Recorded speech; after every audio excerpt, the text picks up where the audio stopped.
Excellent. All right, so welcome to our second meet, everyone. Hopefully you guys are learning the ropes a little bit more. Either your first time online class or certainly your first time online class with me. Yeah, there's going to be protocol issues that come up. In fact, when we get to our 50% critique, we're going to do a little bit different format because my Blackboard shell is like almost capped out of space. And what ended up happening last semester is very early on, students couldn't submit projects. It was full. And they were like, oh my God, am I going to get a bad grade? It's not your fault. Like I've hogged up all the space. They only give us 4 gigs. And I've given you guys tons of PSDs that have lots of layers and some of them are big. So it's me taking up all the room. I even contacted IT and was like, hey, I teach a design class. This isn't Word documents, like that space goes quick. Like there's nothing we can do about it. So, but there's no point in really dwelling on this today. On Tuesday, I'm going to share with you guys a Google Drive link. You're going to put your projects, your exercises should be okay. It'll be like your projects, your 50% critiques, your final projects, any layered files that I need to grade from a technical standpoint, you're going to use a Google Drive link, but I'll walk you through that and show you exactly how to do it. Most of you probably know how to do it, but I'll assume that somebody's brand new to it, so I'll walk you through it. It's pretty painless, but once that deadline comes up for that, since I can't block it through Blackboard, what ends up happening is at 6 o'clock, I take that folder and I copy it to my external drive, so it won't be there any longer. So it's kind of same rules apply. If you submit late to those projects, again, you'll just have to email me. I guess the takeaway here is any late submissions, email. Simple as that. All right, does anybody have any questions before we get into the stuff that I've got here in the chat pod? Any concerns, anything that we should go over before we do this? Everyone feels pretty good? Okay, well, if there are no questions, then what we're going to do is we're going to do a brief collage lecture. This is in, where is it? Course presentations. It's in that folder. There's one called collage lecture, and that's what I'm going to pull from. It's a PDF.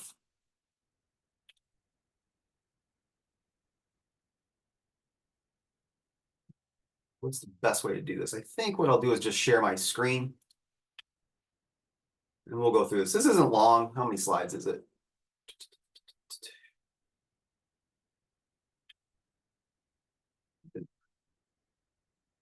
It's about, it's 28 slides, but it's going to go pretty quick. I don't want to bore anybody, but some people are really into collage. I like collage a lot. I've done a lot personally, both traditionally, but a lot digitally.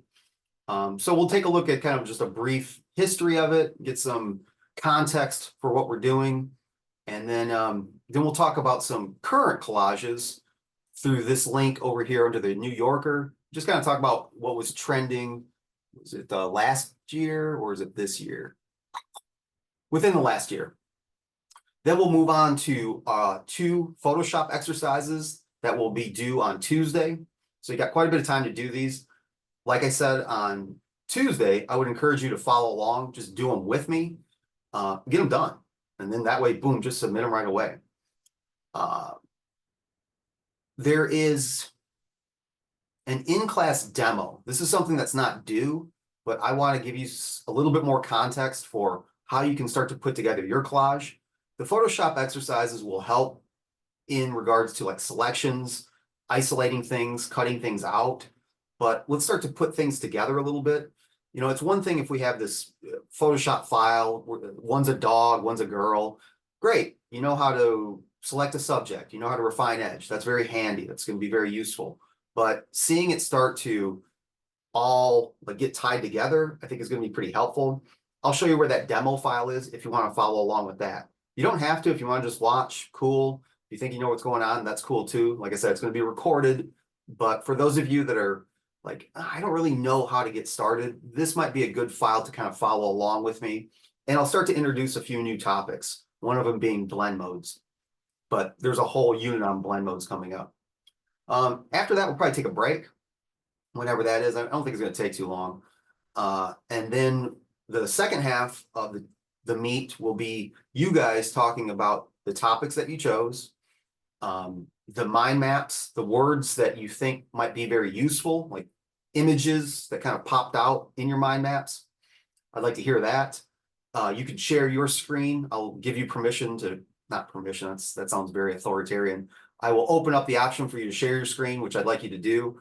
Walk us through your mood board, what you think, colors, imagery, typography, if applicable, what these things could potentially look like.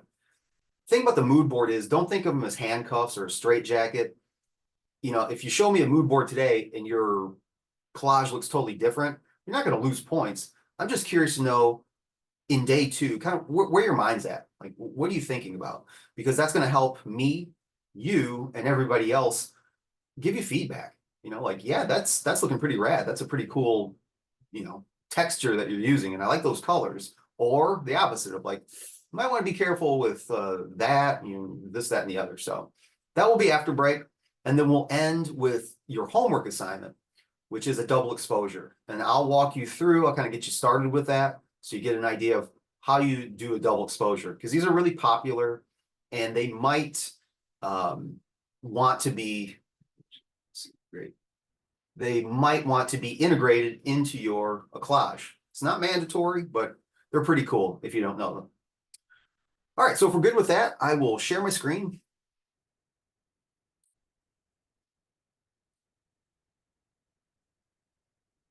All right, so we should be looking at a PDF collage, history and techniques.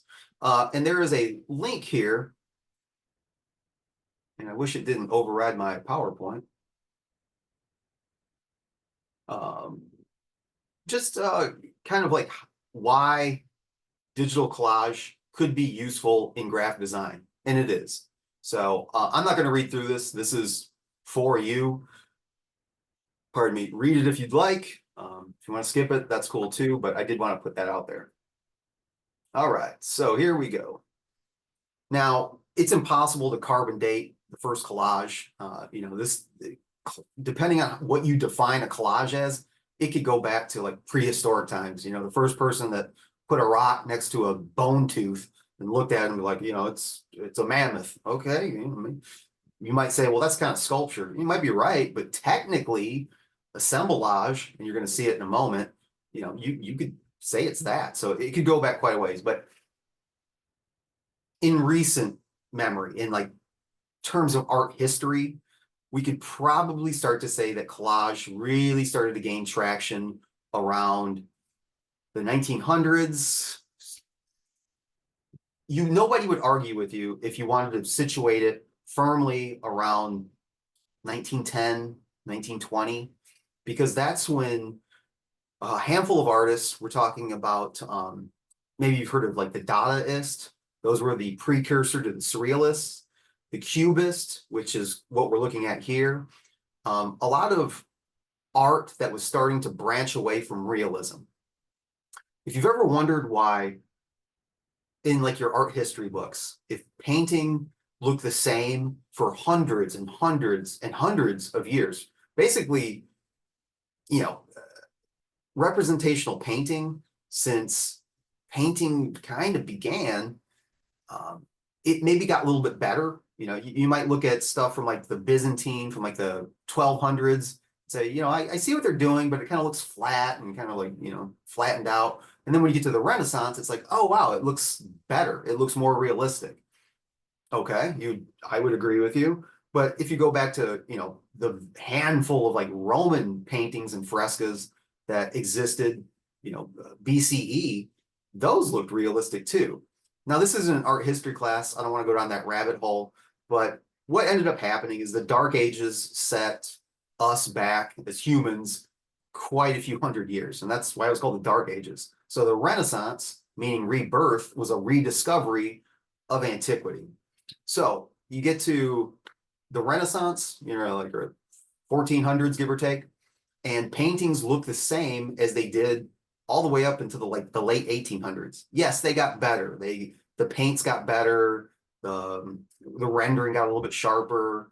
And then, this, that, and the other. They had the Baroque and the Rococo and all that stuff and whatever. But it all kind of looks the same. It's all like representational, kind of looks like a photograph. And then you start to see stuff like this. You start to see impressionists. They're painting little dots and collage that just kind of looks crazy. So what happened? The camera, not overnight, but not much more, really kind of got painters up against the ropes because they realized that there's this new device that you have like really zero skill to use that looks infinitely more realistic than what a painter can do. And it's reproducible and it's fast and it's cheap. So painting or painters, art, it pivots and it starts to say, okay, we can't compete with realism of a camera anymore, but a camera can't do this. They can't interpret light. They can't interpret emotion the way that the expressionists did. They can't interpret feeling the way that Fauvism did. So we get collage, and it's hard to say one of these or both of these is Pablo Picasso, and one of these or both of these is George Braque. They were roommates, they were both cubists, they were both painters, and they were both really aching for something new. They were always testing the limits and seeing like, yeah, we can draw realistic, we can paint realistic, but everybody can do that. So what are we going to do that's going to like solidify us as like the vanguard, the new people on the block? So they started coming up with this idea of just cutting scraps out, cutting little bits of paper. They look for interesting colors. They look for interesting words. And when you look at this, you start to see some similarities. Like I see a lot of music in here, like the shape of a guitar. You see it over and over. Maybe it's a cello or a mandolin. I don't know, some string instrument. And then you'll start to see like words like Figaro. And as we move along, you actually see sheet music. And here's that guitar shape. So clearly they were inspired by music. And what's cool about these two guys in particular is it's often said, I mean, I can't say it's absolutely true because I wasn't there, but a lot of historians would agree that they were roommates. They were very good friends most of the time. And what would happen is one of them would start a collage, go out, do something for a while. The other one would come back home, look at the collage, start to add to it. So it was like more of a collaborative experiment where the other one didn't really know what was going to happen when they got back home. Maybe one would draw into a little bit. So one would draw the strings on the instrument. The other one would look at that and think, oh, this texture, maybe it's wallpaper would be kind of an interesting spot for that. And they would just kind of like go back and forth and back and forth and back and forth. And this became like kind of the initial language of what collage was. It was just separate, disparate bits of information when put together, when collaged together, can and hopefully does make a greater whole than the sum of its parts. You can take two images right now.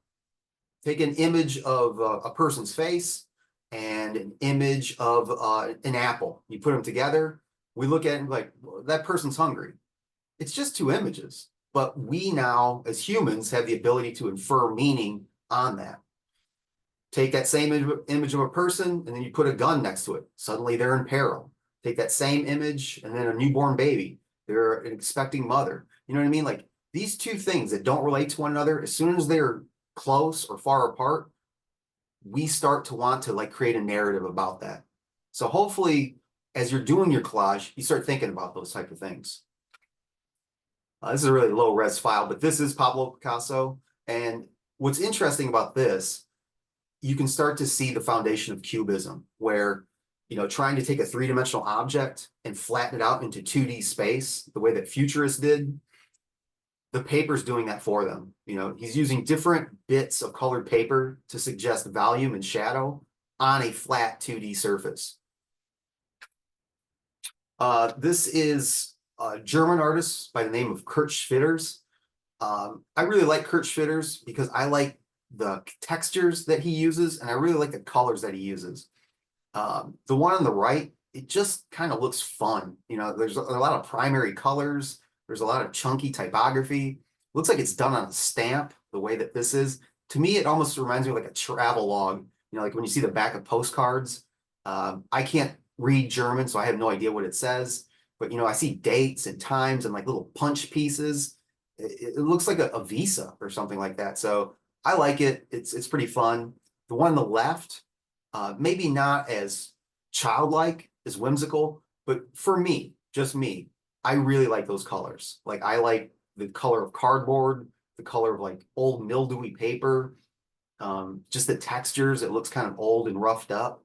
So just seeing those colors and those textures laid on top of one another, that appeals to me. It won't be for everybody. Here's more of the same. I buy old books and I don't even read half of them. I just like the smell of them. I like the look of them. I like the way that, the water binds their spine. It feels old. It feels like a piece of history. So I really get off on stuff like that. But I'm not trying to say like your collages should look like this. The problem with these for what we're doing is these are completely ambiguous. These do not tell a story. Or maybe they do tell a story, but that story could be different to each one of us. Alan would look at this and he'd say, well, I think it's, about his grandpa. And Zachary would look at this and say, well, I think it's about, the time that he was arrested. Rachel would say this, that, and you guys would all be right because that's what it means to you. Our collages should be a lot more specific. We should be able to look at our collage and say, that's about AI invading humans, or that's about the AIDS epidemic, or that's about, the volcanoes and whatever. So ours shouldn't be very ambiguous, but they should have a collage nature to them. One of my favorites, again, I like geometry, I like hard edges, I like typography, and I love the colors. This one, more in the Dadaist tradition, it's more of a political statement, and the Dadaists were very against what was going on in Germany in the mid to late 20s. So they would make a lot of these.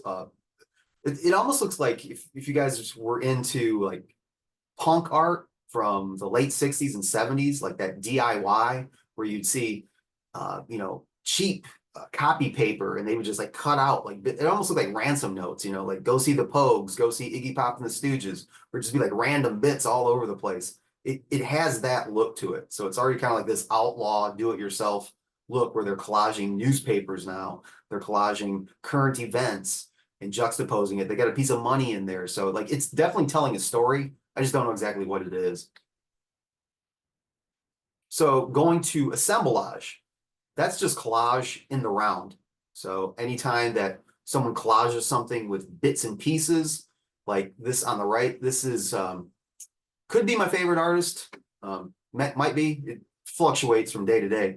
But this is a guy by the name of Joseph Cornell, an American. What would you call when someone has no formal training? They usually refer to them as outside artists. He was definitely an outside artist. He didn't go to art school. He's kind of a recluse to a certain extent, and just did it because he liked to do it. And he would go to these like antique shops and garage sales and estate sales and buy what they refer to as bric-a-brac. It's just like little, maybe you guys have seen these, maybe you got one. They're usually like older people, so maybe your grandparents. They're called curious cabinets, or cabinet curios, where it's like a square and there's a bunch of little squares and rectangles, and people just put like little souvenirs, little trinkets, like little spoons and little feathers and little just odds and ends. So it's called bric-a-brac. He would go out and just spend, a couple nickels, couple dimes on stuff, and then just assemble it in these like little ornate cabinets. And he did hundreds of these things, and they're really weird and they're kind of cool. If you like stuff like this, the Art Institute in Chicago has the biggest collection of Joseph Cornell boxes. There's a funny story about that. If anybody wants to hear it, remind me at the end of the chats. It's real funny. But yeah, if you like this, check it out. They usually trot that out like every 3 years, and they put all the cabinets on display. They're really, really cool. I don't know the artists that did this, but now we're kind of getting into the realm of, we can start to infer meaning a little bit. I see the word Paris. I see what I think is a girl's eyes. I see the mustache. I mean, it almost looks like it would be a great cover for like a spy book or something like that, like the next James Bond. It's got a lot going on. I dig it. Nice color, very simple, but just right there on the edge of like I can kind of tell what they're saying, but ambiguous enough that I want to learn more. So here's some more Cornell. He worked a lot with stuffed birds. I don't know what his fixation was, but a lot of these things have stuffed birds and marbles. You'll see a lot of that. I like the paint. They're just cool to look at. A little bit more assemblage. Okay, so criteria for a good collage. Content. What's the image's point? Does it effectively communicate its meaning? So that's something that you're going to want to consider when you're doing yours.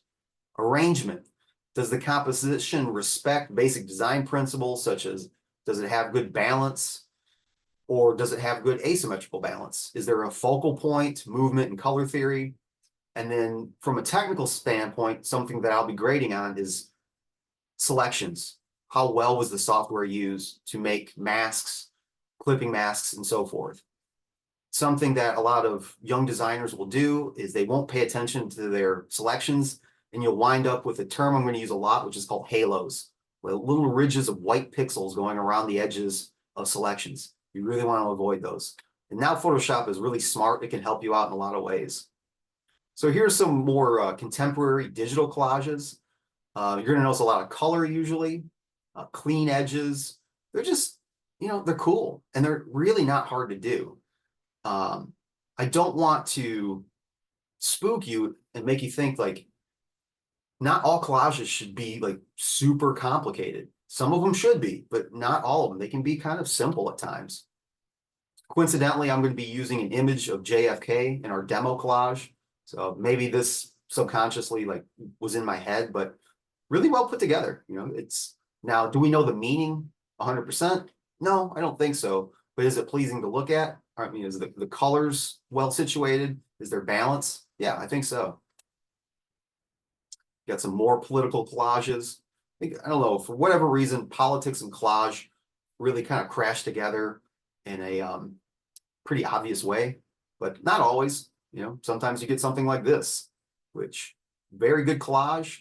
And I kind of do get the meaning here. You've got the TV on the creepy thing, dropping a red pill to like a little girl that's got a skeleton head. I get it. I know where they're going with this. And again, if this was titled The Book of the Death of American Youth, when TV became the next drug of the 80s, boom, got it.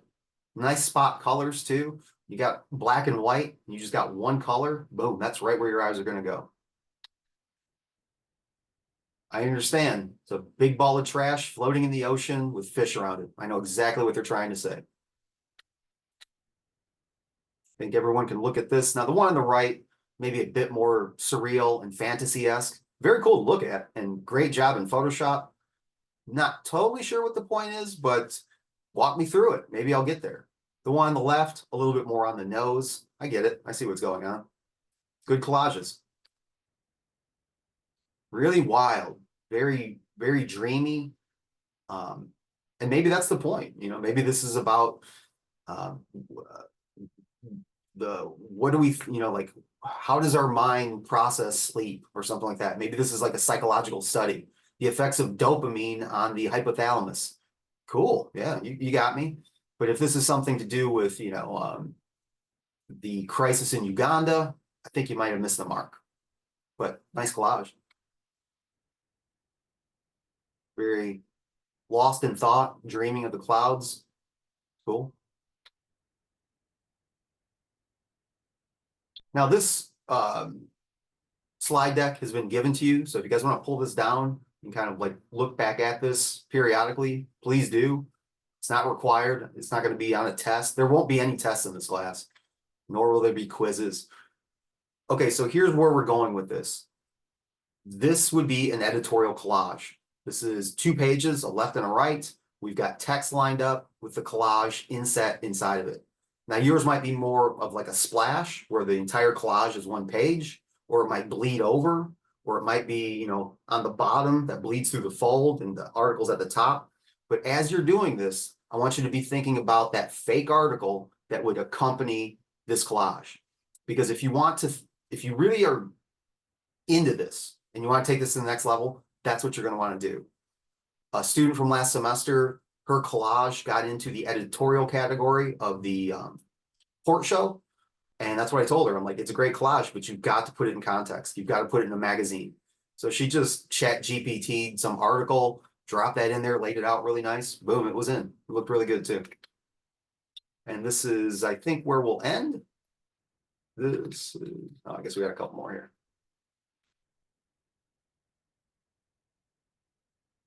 So if there's stuff that you like, don't just say, or don't just think, well, I like it. Great, that's awesome. Be taking into account what it is you like. Do you like the old-timey photographs that they're using? Do you like the color palette that they're using? Do you like the negative space that they're using? The subject matter, the repetition? Like, be very specific to yourself. What is it that you like? It's not cheating to borrow these things. You know, like this stuff, if we go back to Picasso, you know, vertical lines that are yellow, that's nothing new. That's been around for 200 years now. So using it, that's fine. I mean, you don't want to like copy it 100%, but this image right here is the one that I'm going to use as the basis for the demo. So kind of like make a mental note of this. I'm going to use these colors and I'm going to use these textures. Another good example. Now this isn't, well, I guess it technically would be editorial because it's more of a PSA than anything, but it does exist in print, in a magazine. So yeah, I think we could say that this is editorial, where we have a really cool collage with text accompanying it. So we understand exactly what this thing is about. So that's just something to kind of get the ball rolling a little bit, kind of give you guys some ideas of what's out there, what can be done, what has been done, and a very brief history of collage. Let's take a look at some contemporary collage. And again, I don't want to dwell on this, kind of like just speed through it because you're given the link. It's here in the chat.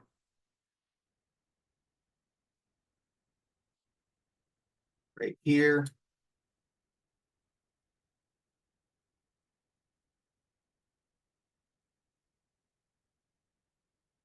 All right, in no particular order. The reason that I linked to this, there's some really good examples, but it gives you a link to the artist, so you can kind of take a look at their catalog as well. So some of these are more on the illustration side, but you can use your own illustrations as well. It doesn't just have to be photographs and textures. So if you want to draw, and I really encourage you to do that, be it traditional or digital, whatever you prefer, or both, you can kind of incorporate that stuff.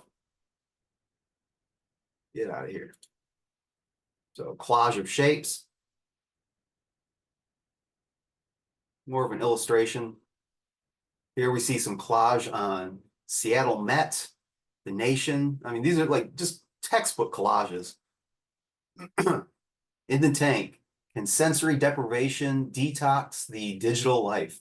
So what do? They use a bunch of computer guts and hardware to make a face. Boom, got it.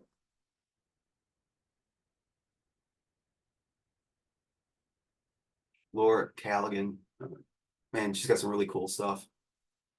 In fact, if you click on her link, there's more collages in here, but a lot of it's illustration. Here's a great one. Perfect collage. Bloomberg business cover. I guess the reason I'm showing a lot of these is this is the stuff that's going on right now. Pardon me. But these will show it in their rightful home. It's not just, hey, George Brock did a collage 100 years ago. Okay, so what? These people made money off of it. This is what's going on right now. So if you're good at collage and you like doing collage, these are the types of venues that you'll probably see your work most sought after. Nice. Love the textures.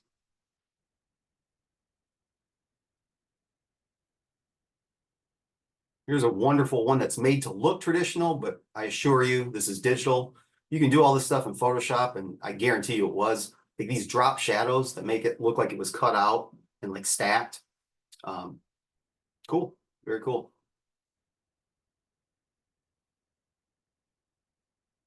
Another great example of collage. These are just shapes. inside of Photoshop that have a clipping mask of texture on top of them. It looks like 1960s cartoons where they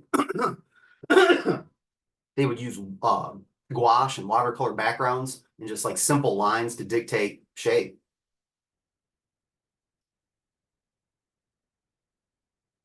Some more editorial collage here. Okay, that's good. So like I said, that link is there. If you want to linger on it, you absolutely can, and I hope you do. But I think that will conclude our collage overview. If we're good, let's go ahead and bounce into Photoshop. Let me show you the two exercises that we're doing. They move sequentially. So this week, we're going to be doing 3, 4, and 5. 5 is your homework. 5 is not due. Well, actually, all of these are due on Tuesday. So you've got 5 days to get them done. These two, though, exercise 3 and exercise 4, these are the ones that I'm going to do in class with you. So they are located right here in the exercise folder. Go to assignments and projects, exercises. They should be released. I did my job. So yeah, 9/2 should be on Tuesday, 6 o'clock. Exercise 3, exercise 4, and exercise 5. So we're actually going to start with remove backgrounds. We're going to move a little bit out of order. This is the dog PSD. If you click, you should be able to download the original file. And same thing with exercise 3. So I'll give you guys a minute or two to pull these down. We'll get started with this little dog over here. I'll wait a second or two before we get started. But really, we're going to do a very, very simple composite. And all a composite means is taking 2 or more images and making them look like one single image. So in a way, you could say a collage. You know, technically, when we're all done with this thing, technically, by definition, we will have made a collage. We'll have taken this dog off of this background and put it onto this background. So while it might not look like the collages that we just saw, by definition, you could say, yeah, well, I mean, it is a collage. It just happens to look photorealistic. So in that regard, it's a little bit more of a composite. Could you give me 1 second? Because I'm trying to join the Zoom link on my phone so I Okay, can see the screen on my phone and then work on my computer. Because on Tuesday when I was doing both things on the computer, it was hard to see what you were doing. makes sense. I will say this. When I was your age, and man, I hate to be that guy. Like when I was a young guy, it would be forever in Photoshop. But Photoshop really has come a long way in the last 20 years. If I was to give you guys like Photoshop 5 and say, cut this dog out of its background, I'm not saying it'd be brain surgery, but you would have to take a lot of steps and really know your craft to do something. And even then, you have to work even more into it to make it like blend perfectly in there. The AI in Photoshop is so good now. The algorithms or the interface, whatever you want to call it, whatever is crunching these ones and zeros behind the scenes is so like just foolproof that with just the slightest bit of knowledge, you can make composites that are just, they look great and it's like a click. So these are not going to take long, I guess is what I'm saying. I mean, most people have this on their phone. Where, like you take a picture of a phone and someone in the background is doing something weird and you just circle them and it's gone. You know, like that AI right there is great. So you might even wonder like, well, why do I even need to use Photoshop? You know, my phone can do it. Yeah, you know, for your phone stuff you can, but when you're working for a company across, you know, you might be sending files off to Greece or Germany or down the hall. You can't be using your phone for stuff like that. And your phone's not going to have client photos on it either. So while it works great for your little shots of your grandma and you're trying to get the guy out in the background that's rollerblading or trying to get the power lines out, awesome. That's wonderful that it works for. But if you're trying to get you know, Sydney Sweeney off of her background and put the American flag or whatever behind her, phone's not going to work for that. So we have to work with the industry standard, and it has and will be for quite some time, Adobe.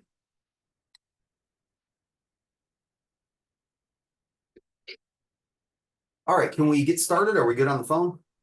Yeah, we're good. Okay, let's do this.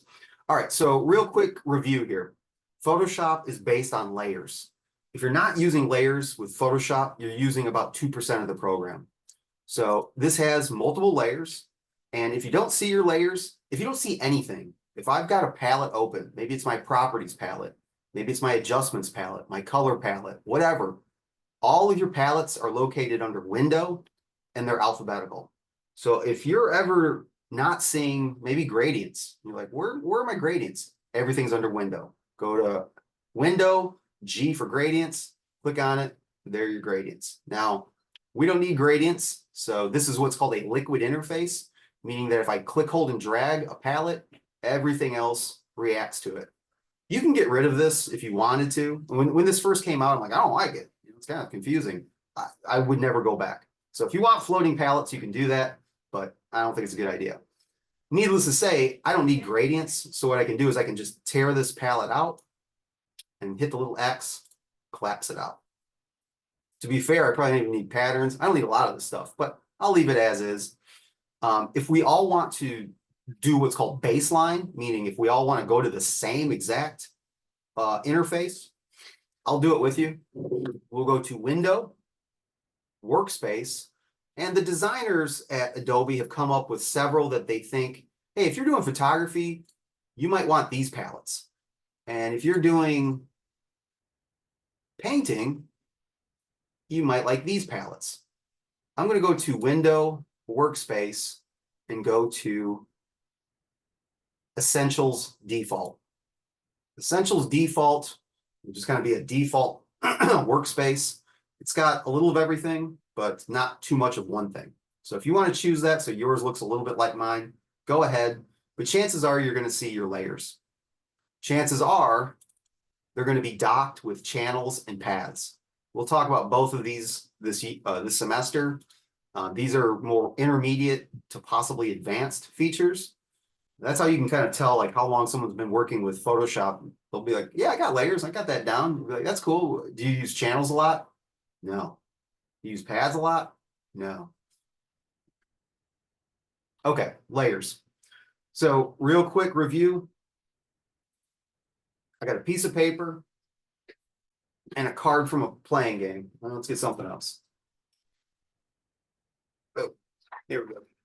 I got a piece of paper and a novelty sock. Which one's closer? You guys would say the novelty sock. So the way that Photoshop shows this, novelty sock's on top, it's closest to you. Now I can switch these up. Socks in front of the papers in front of the novelty sock. Photoshop's going to show it like this.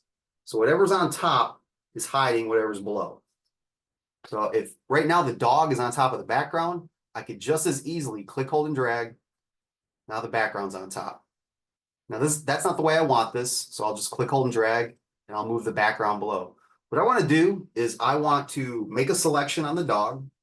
I want to pop a mask on the dog to hide the background, so it looks like the dog is sitting in this, sunset flowery field. How do we do it? Well, first thing we need to do is we need to be on the dog layer. So I'll go ahead and click on the dog layer, and I'm going to move this over here right now. And if you guys have a question in the chat, just unmute because I'm going to minimize my chat. All right, that way we can see the workspace a little bit better. Make sure that you're on the dog layer. You'll know that if it's highlighted. There are a bunch of selection tools. We've got the marquee tool, which we used last class for that wall. Elliptical, which will make a circle, single line, and single row.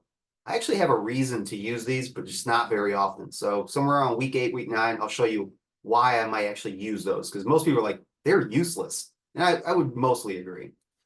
We've got a lasso tool where we can click, hold, and drag and draw selections. Selection brush tool, not a big fan of that. Polygon, this can be helpful if they're hard edge geometric shapes. And the magnetic lasso, don't use this. There's better tools than this now.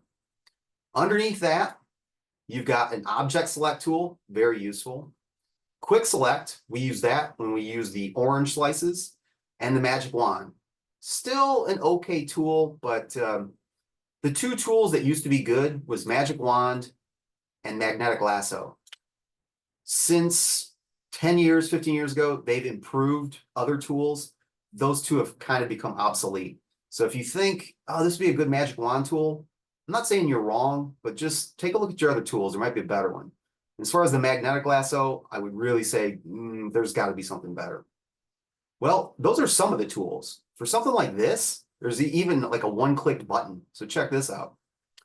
Along your top toolbar, you've got select. And if you drop this down, select subject. Guys, get used to this. If you've got something, a dog, a person, a fire hydrant, against a flat colored background like this, obviously the photographer took this shot. Maybe they like the green background, but they were probably thinking like, yeah, it looks good with green, but we could also make it purple. If we shoot them on a flat background and it's fairly evenly lit, this tool, select subject, is going to do all the work for us. So select subject, let it do its thing. Give it a couple things to think. Now you guys should be seeing the marching ants. Marching ants are going around the dog. That means we've got a selection. Cool. So what can we do with a selection? Well, one thing that we could do is we could put a mask on this layer. Quick question. Before we continue, is there a way to select the hair, like the little, I don't even know how's that called? Whiskers? Yes. So that's a really good question. Believe it or not, they're selected. Here's the thing about the marching ants. The marching ants are a placeholder. So there's actually, here's the thing. If I zoom in,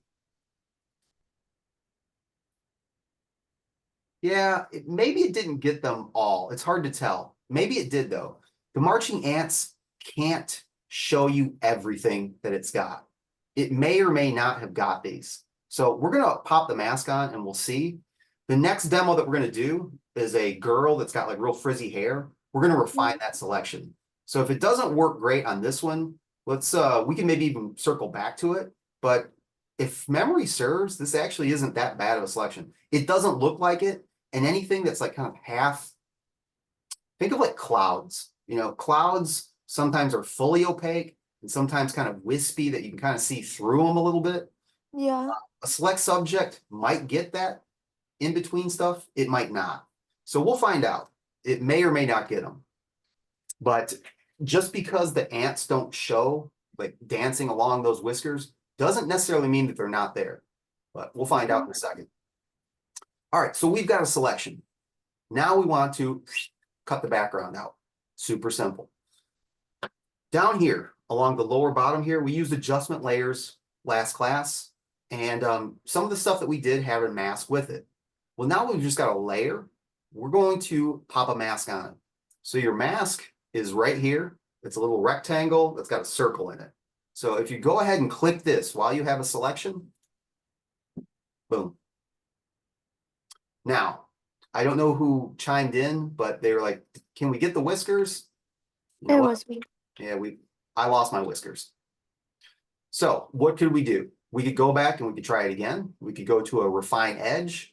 We could, if we're real clever, we could try to B for brush. And I'm going to paint with white. I tried, but because the whiskers are so Fine. tiny, Yes. the brush Right. it doesn't go that thin. Well, your brush can go thinner, and I'm going to show you guys how to do that in the next demo, but here's a really, really good hotkey to know. Any brush that you have, clone stamp, healing stamp, brush tool, refine edge brush, any brush, and this works for Illustrator as well. Your bracket keys in the upper right of your keyboard, left bracket will make your brush smaller, right bracket will make your brush bigger. So remember when I was talking about like surgery on images like this? Back in the day, it would be this. You would literally have to zoom in and start to very delicately paint out the areas that you don't want. Mm-hmm. But this is, this still doesn't even look that good. Now, at this point, what I would do is I would switch over my stylus. I would grab my pen and start to really kind of like take my time, go around these things, and kind of carve out the pieces that I want to keep and the pieces that I want to lose. Okay. But I do not suggest this for this particular exercise. If you lose the whiskers, let's go back before I start painting. This is all I would expect. You can save this as a PDF right now. Go ahead and submit it. You're done. What's the name for the PDF? So to save it as a PDF, you'll go to File, Save As, turn PSD into PDF, and save. All these exercises you can just save as PDFs. I don't need layers. Yeah, but do you want a specific name to save it under? Like Nope. last name, something. Your projects I will, and I'll talk about those. Okay. Yeah. Exercises, I don't care. These exercises are just confidence builders. They're going to only go to your folder, so I'll know whose they are. But projects do have to be saved a certain format, yeah. But yeah, for stuff like this, PDF's fine. I don't care what you call it. All I'm going to do is go to Isabella's folder. I'm going to look in there. If hers look like mine, 10 out of 10. If Alan's look like mine, 10 out of 10. Zach's look like mine, 10 out of 10. That's all I'm looking for. I want to know that you know how to select a subject, put a mask on it, and your layer order is correct. If you're good, we're good. Anybody want to see that again? Are we good on that? I'm good. Anybody else? I'm good too. Okay. I lost my chat pod, guys, so I can't see. Oh, maybe I did not. Okay. All right, let's move on to the next one. Let's close this out. All right. Very similar problem. Very similar problem. This one is going to need a little bit more work, though. So we have a model, again, shot on a flat background, which is great. It looks really good against the pink, but what if we wanted to, I'm going to turn off the dancer layer. We've got a purple adjustment layer, and on top of it, we've got a folder that's got a bunch of yellow circles. You see this all the time in advertising. You know, they get a model, shoot, get all these images of the model, photographer and the art director pick their best one, give it off to a junior designer and say, okay, get her off the background, put her on this, and then put some type on it, and this is going to be the next Harper's Weekly or whatever. Cool, no problem. And nowadays, it really is no problem. So we want to make sure that we are on the dancer layer, and we're going to do the exact same thing. We're going to go to Select, and we're going to choose Subject.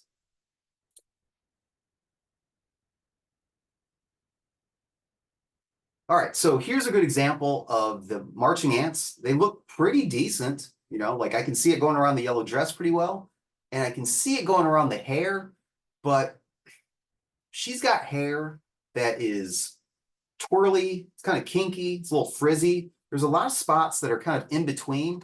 I don't really know how well that selection is. So what I would like to do is I would like to know a little bit more about the selection before I actually commit to my mask. I don't want to run into that same thing with the dog where I lose bits of her hair, or I can see the red from the background on there. That's not going to jive very well against the purple. Worst case scenario, it ends up looking like a hair helmet. You know, it looks like something like the body looks fine. That can be a nice little clean edge selection, but then the hair looks like it was cut out with a pair of scissors. There's going to be real phony. Like I want to keep all those little nuances, all those little like kind of in between bits that are kind of see-through, but you can kind of see at the same time. That would be absolute nightmare back in the day. That's what you'd have to use channels for. But we've got a few other tools here.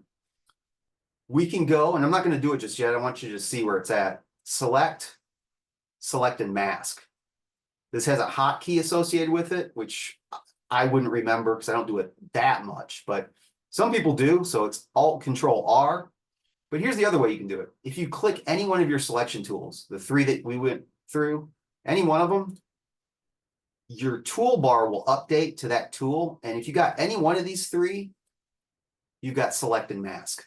So any one of those 3 ways is going to bring you to this same spot. So I don't care which one you choose. If it's easy for you just to go to select and mask, do it. So now we're actually in a mask editing mode. This is really cool. This is what we could have done with the dog. And if you want to go back and redo the dog to get the whisker, this is what you would do. So let's take about 5 minutes and let's go through this new workspace and kind of talk about all the cool little sliders that you can mess around with. First up is the view. If we drop this down, we have, and these all have hotkeys associated with them as well. So we could do onion skin. This kind of gives us an idea. If you're going to get an animation, you're going to hear the word onion skin a lot. Basically means like, if you think about an onion, just what one layer of skin, it's kind of see-through a little bit. That's what's going on here. We can kind of see through it to the background. Unfortunately, our background is pretty close to the original color that was in the background. So I can't tell how much or how little of her hair is getting chopped off. Marching ants, that just tells me what I saw before. So that's not helping much. Overlay is what I'm going to use. Now your overlay might look different than mine. I'll show you how you make yours look like mine. Wait, I'm sorry. I lost like the whole panel. I'm not really sure. Can I show Here. my screen so you can I'll just go back. I'll maybe cancel it. Do you see the marching ants? wait, because now I have the onion thing, but I don't have anything on the side, so I'm not quite sure why. Oh, okay. So it's probably because when you went into that mode, these layers were off. So you were just here. I'll turn those layers off for a second and I'll do it again. So I'll go to select mask. So since those layers are turned off underneath, my onion skin will probably look like that. No, that's not what I'm seeing right now. And now it's huge and I can't change. Control minus or command minus. Okay. I'm not really sure why I don't see anything on the sides other than those selection tools. Okay, well, let me stop sharing, then you can share your screen. I'm so sorry. All right. Uh, All right, if you want to share your screen, go ahead. yeah. Okay, so this is all I see. I'm not sure. Like where did the things that I had here, like the control panel went. Yeah. And this is how it looks. So it doesn't even look the same color that you had. So I'm not quite sure why. All right. Hit tab. Hit it again. Hit F. F? Yeah. Hit it again. Hit it again. Go to window. Mm-hmm. Go back, go to window workspace. Reset selected mask. Okay. All right, so if that goes away again, that's how you'll fix it. Okay. Okay. And then which one were the ones that you said I had this ones? Yeah, you can keep those on. Okay. And then go back to selected mask. Oh. You might need to be on the dancer layer though. Oh yeah, you're right.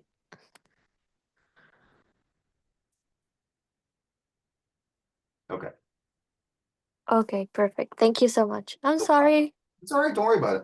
I don't want to lose anybody, so take it. Guys, we got plenty of time. It's not a big deal. This is the last exercise that's due too, so we got plenty of time. All right, so let me share my screen. All right, so I'm going to cancel this. I'm going to turn those layers back on. And then I'll go back to, she's on, select and mask. Yeah, here's the thing about when you run into problems, chances are somebody else has the same problem. They're just too shy to speak up. So if anybody has any questions, just assume that somebody else does too and ask.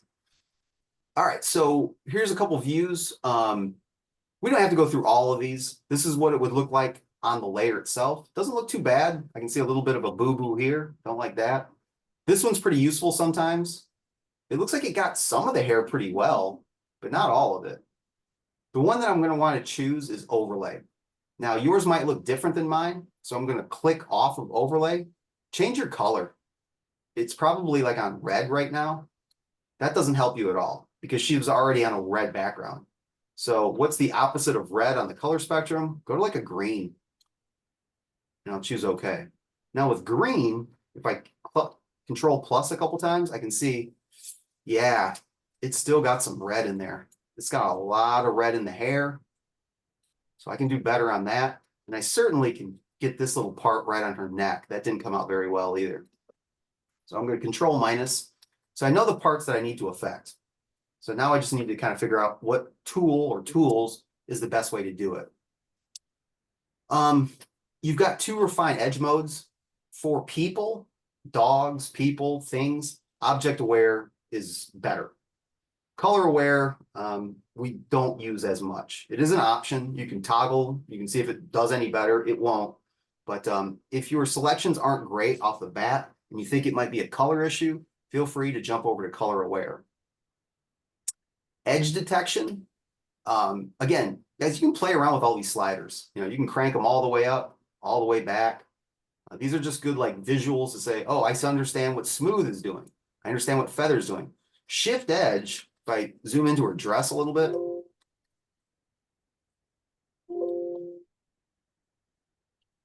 I can shift edge. And if I go to a positive, you can see that that red halo, that bit of like fuzziness around begins to appear. If I pull this in a negative direction, you'll see that that begins to disappear. So I'm going to set it to like -31, give or take, see how that looks. But yeah, you know, all of these sliders are here to help you refine the selection as much as you possibly can. So it doesn't look too bad. This is still an issue though.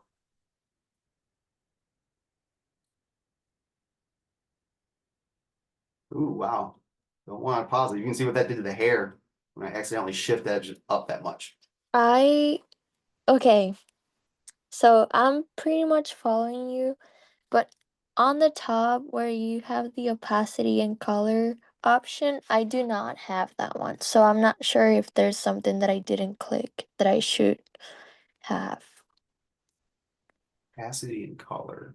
Like up almost by the picture view and where you can change like the background in the control panel. Are you on overlay?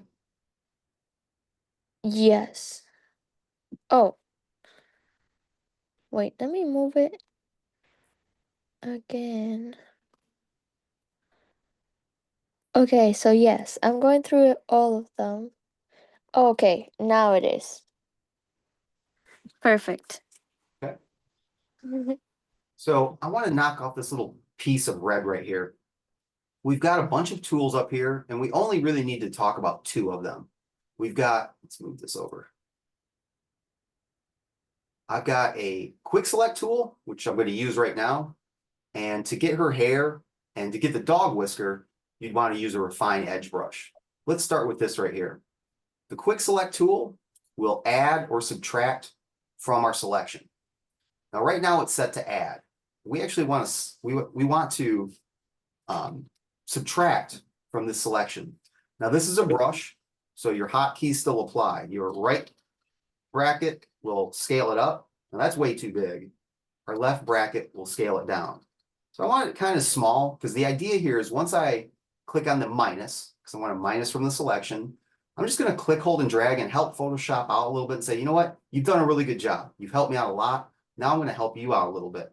I'm just going to click, hold, and drag. You can see just as I tap it, boom, it goes away. Just a couple little taps here. I went a bit too far. I lost a little bit, so I'll go back to add. Just tap that little piece. That looks way better. Zoom out a little bit. So that little nape of the neck there, cleared out. Again, the engineers at Photoshop have thought about this a lot, and they know that hair is one of the biggest problems when it comes to a background extraction. So they have another little bit of help here. They've got a refine hair button. Now, this may or may not help. I know for a fact in this case it will help, but don't think of this as a parachute. Like, it won't save you every time, but it might help. It might slow down the fall. So I'm going to go ahead and click refine hair. And let's take a look at some of the edges here and see if it does any bit of work. Not bad. Definitely got rid of some stuff. I think the rest is going to be fairly manageable. So the rest is going to be under this tool right here.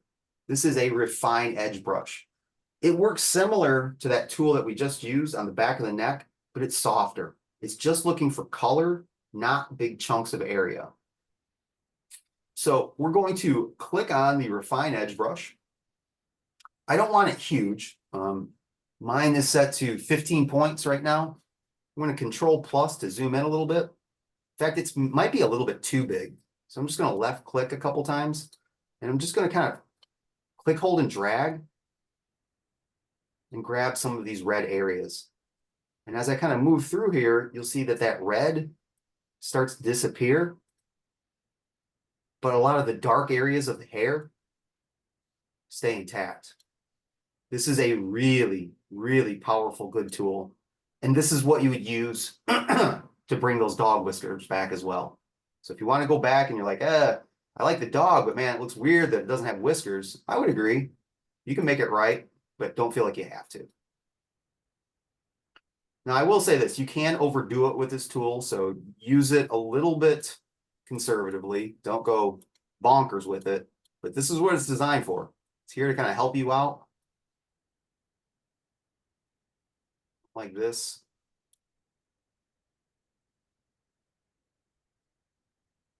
This right here. And I think the rest I can kind of live with.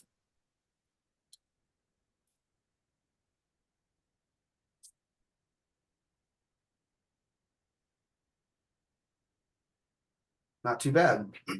Get up the opacity to kind of check my work here. It's a pretty good selection. For as complex as her hair is, that's about as good as it's probably going to get with these tools. Now, are there other things that I could do? Sure. But day 2 in Photoshop, this is a really, really, I mean, this day 28 in Photoshop, this is still a really good selection. However, it's not a selection just yet. We've done a lot of things to it. Now we need to tell it how to export into our layers panel. But I'll pause here. Does anybody have any questions about those tools, kind of the understanding of what we're doing here? It's just these 2 tools. Your quick select and your refine edge. There's a good chance we're not going to use any of these this semester. The hand tool you should never have to use. That's just holding down spacebar. So you can forget that that's even a tool. The zoom tool, forget that's a tool. That's just controller command plus, controller command minus. So those are 2 tools you can just be like, I never have to learn those. I got the hotkeys down for those. All right, if you're happy with the way that this looks, what you're going to want to do is go back to your properties and twirl down output settings. Because now we need to tell it what to output to. Right now, it's going to output to a selection, which would work. But then we'd have to make a mask on top of it, which we already did. It's not hard. But let's save a step. We can drop down selection right into a layer mask. So once we choose layer mask, we choose OK. It'll take that selection, it'll take the marching ants, pop a layer mask on it for us.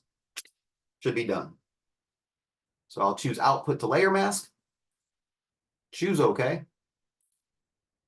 Bada bing, bada bang, bada boom. Here's your composite.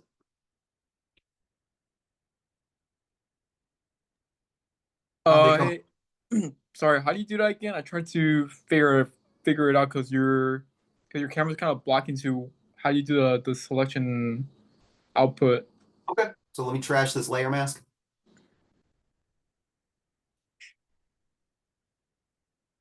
All right, I won't go through the entire thing. I'm just going to create a real quick selection. Select subject. Select and mask. Can you see output? Let's see if I can make this any. I don't know.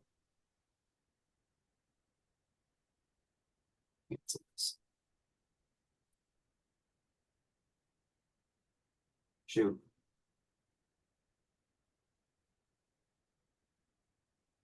Try that. Okay. Select subject. Oh, it's already selected. Get out of here, man.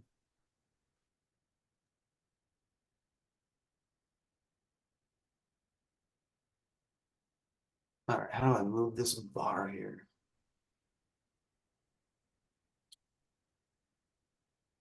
It's zoom. Zoom is in the way, but that's okay. I'll just go underneath it. Selected mask. Okay, so looking good. Obviously, I'd want to fix those mistakes that are now prevalent once again. So from here, you want to fix her neck, fix the hair. You guys know how to do that. But once you're happy with it, down here under output 2, you should be able to drop this down and choose layer mask. Can you see it now? Yeah, I see it. Okay, so let's choose layer mask. And then you just choose OK. Now, if your layers were turned off underneath, it'll look like this. When you see a checkerboard in any program, it means it's transparent. So if we were to save this right now as a PNG and put her on a blue background of a website, the background would be blue because there's no information on the checkerboard. If we were to save it as a JPEG, though, the checkerboard would just turn to flat white. And if we were to print it, it would be whatever the color of the paper is. Chances are it'd probably be white. But we do have 2 layers underneath, so I'll just boom, boom. And that's your composite. Now, I missed those steps of the hair. So if yours looks like this, where you see that kind of like red bubble here, or the red area around the hair, go back, redo it. And then keep in mind, just like everything, let's move this up here. Just like everything else, this was refined selections. You don't have to hear it from me. This link, you watch this video.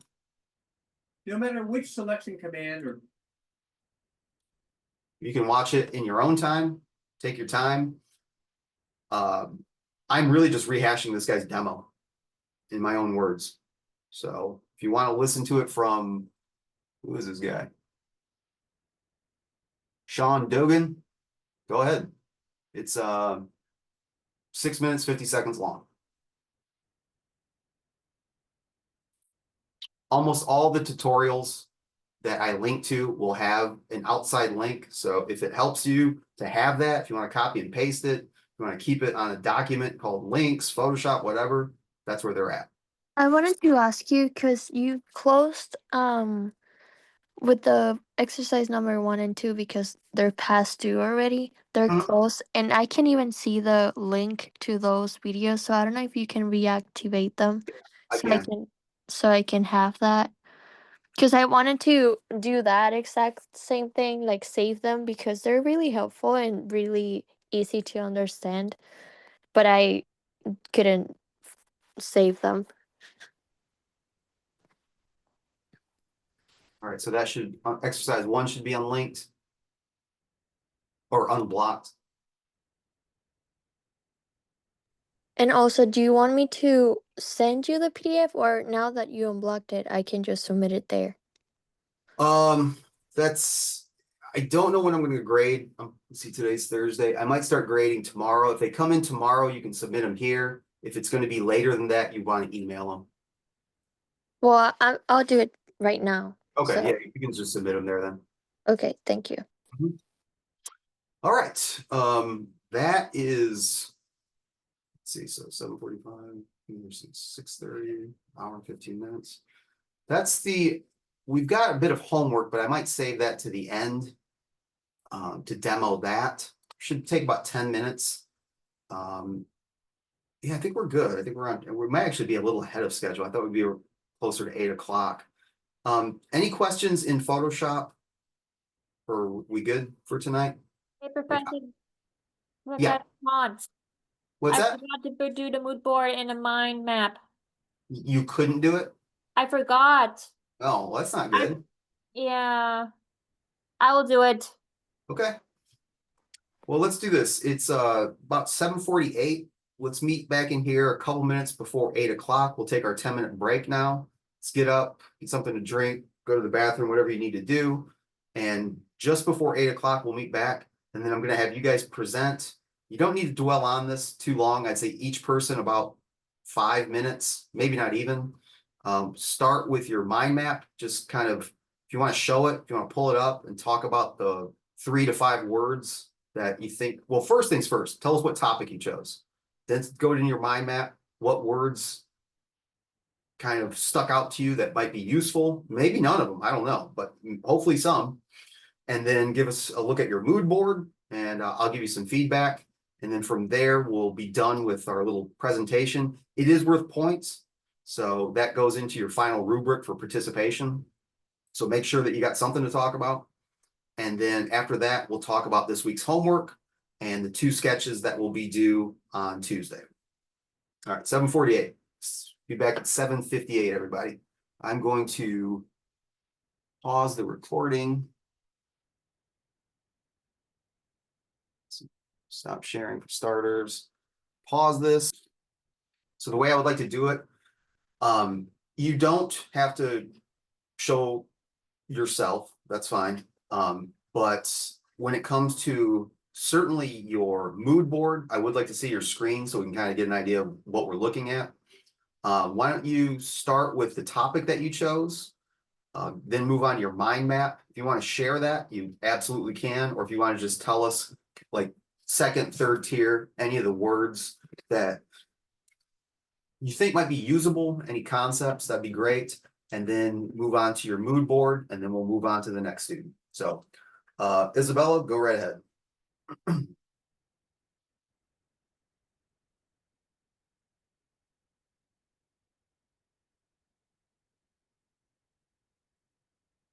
And I'll write these down as we go for points.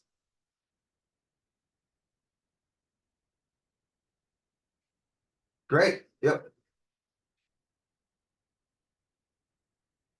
Yep. Perfect. So, yep. It looks like you got 3 tiers out there.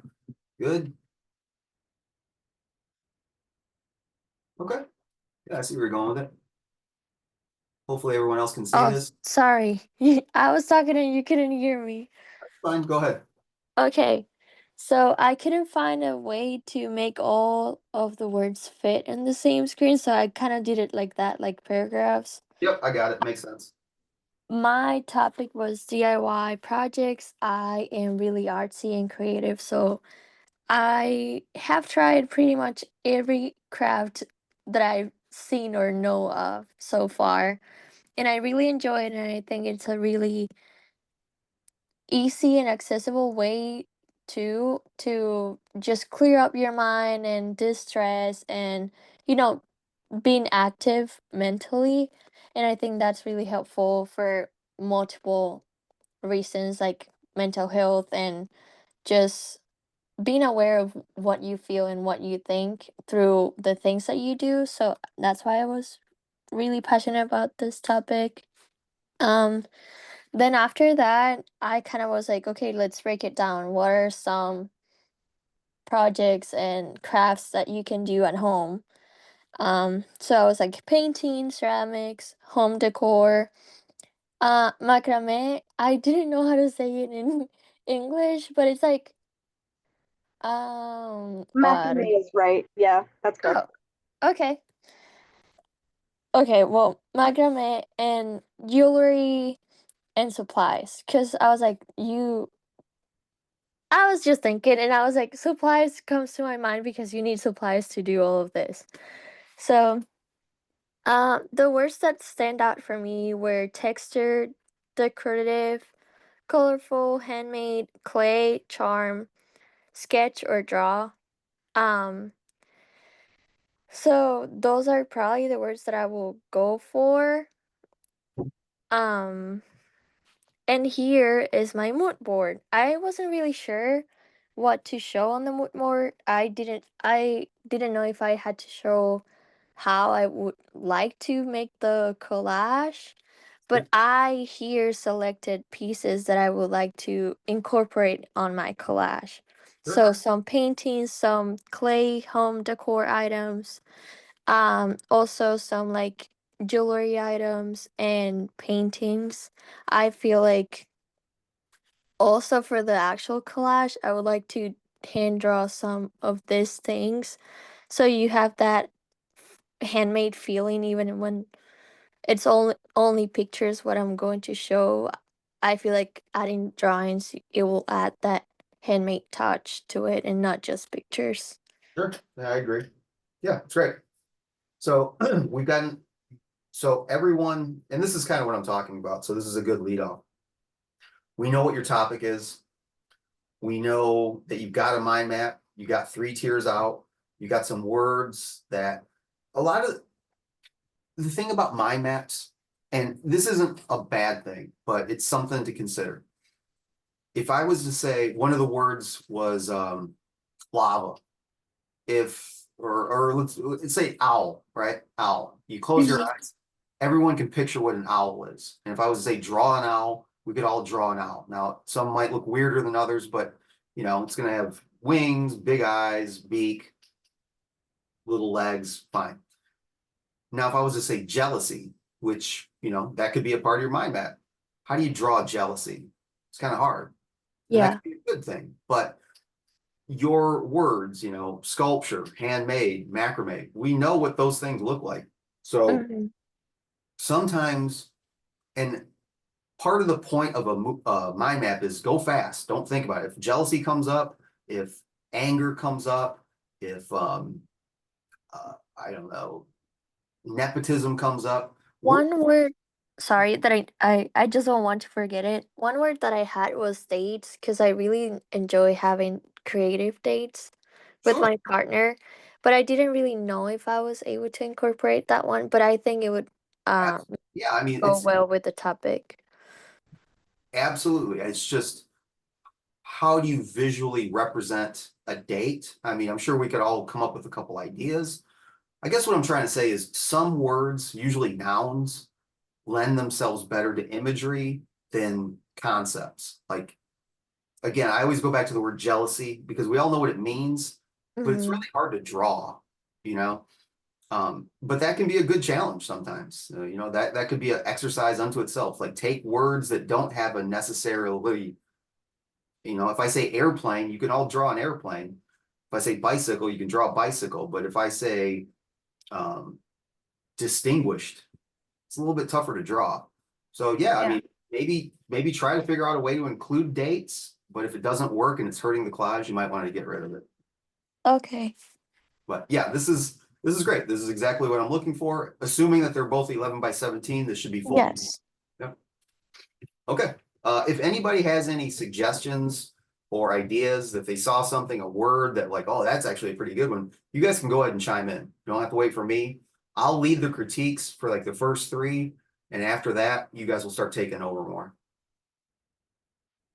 Okay, good. So Isabella, I got you down. You're good to go. Who wants to go next? I can go next. Sure, go for it. You don't even have to ask. Just whoever comes, Liv, you're in. Okay. This is my mind map.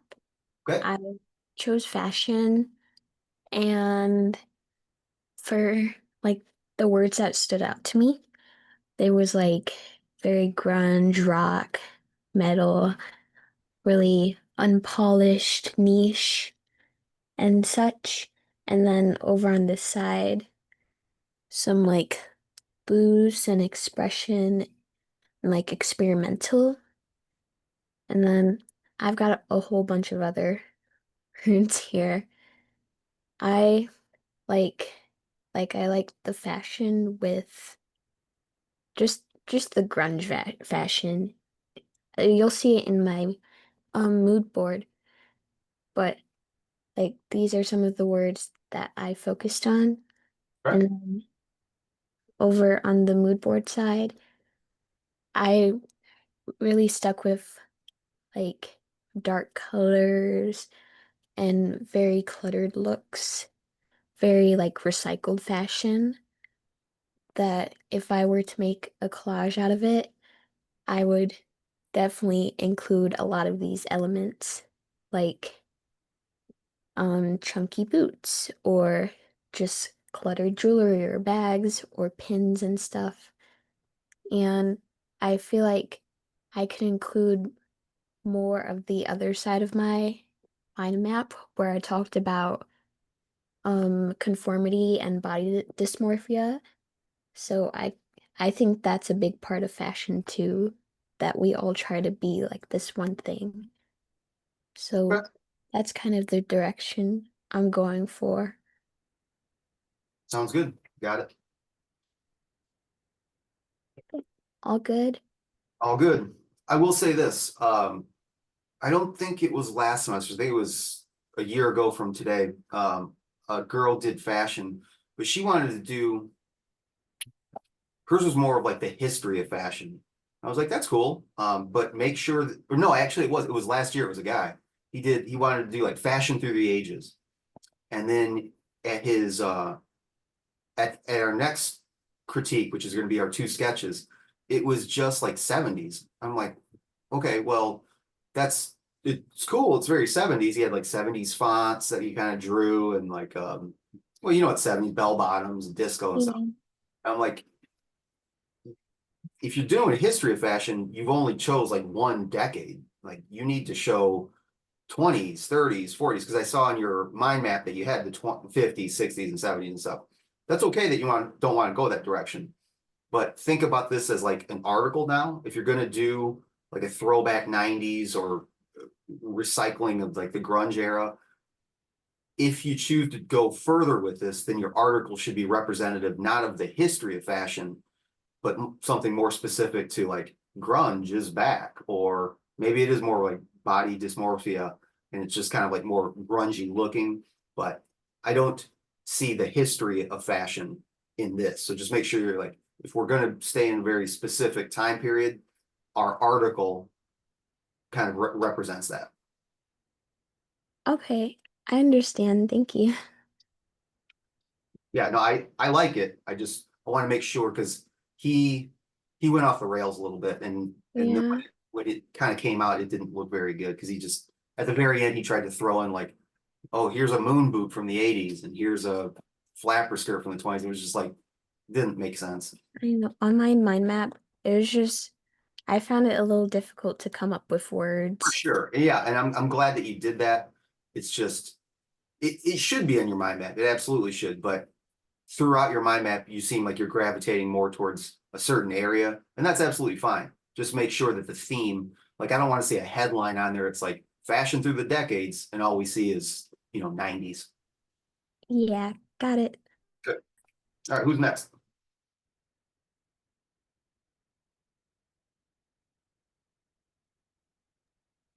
I could throw mine up there if no one's gonna go. I'm not completely finished with my mind map right now, All but right, well, get some participation points for it. So whatever you got. all right. You guys able to see that? It looks like it's loading. Yep. Okay, so mine is sustainability, and my big six that I was going around were recycle, renewable energy, farming, carbon footprint, ecosystem, and transportation.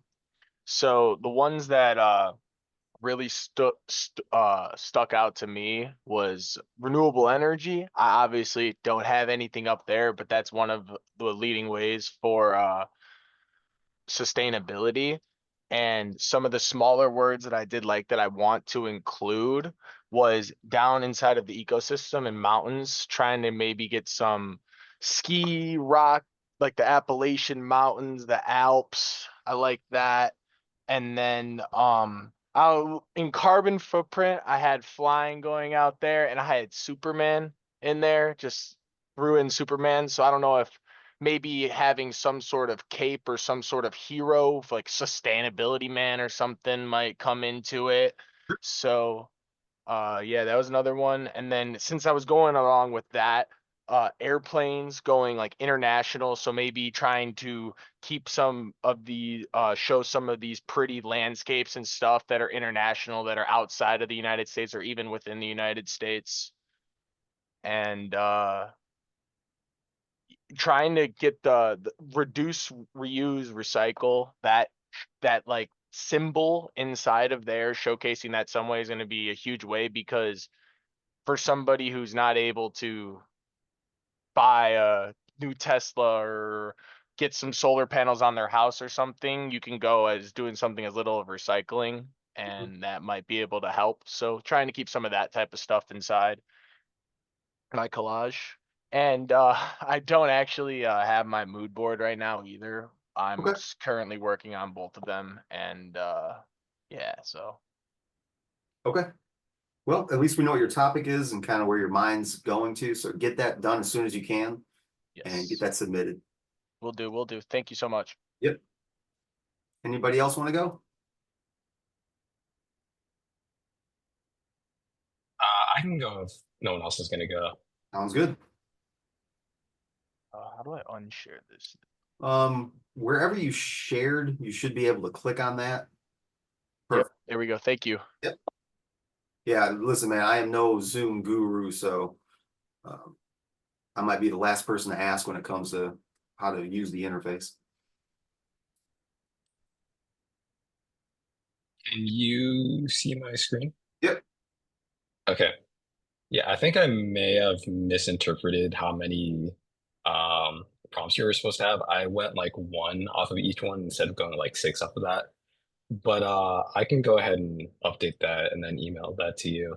Sounds good. But yeah, for my topic, I chose travel. Yeah, I have transportation, destination, packing, airport, culture experience. And the ones I heavily leaned on were like destination, experience, transportation. For mine, I focused on like more so kind of like I put photography right here. I put hiking yeah over here. And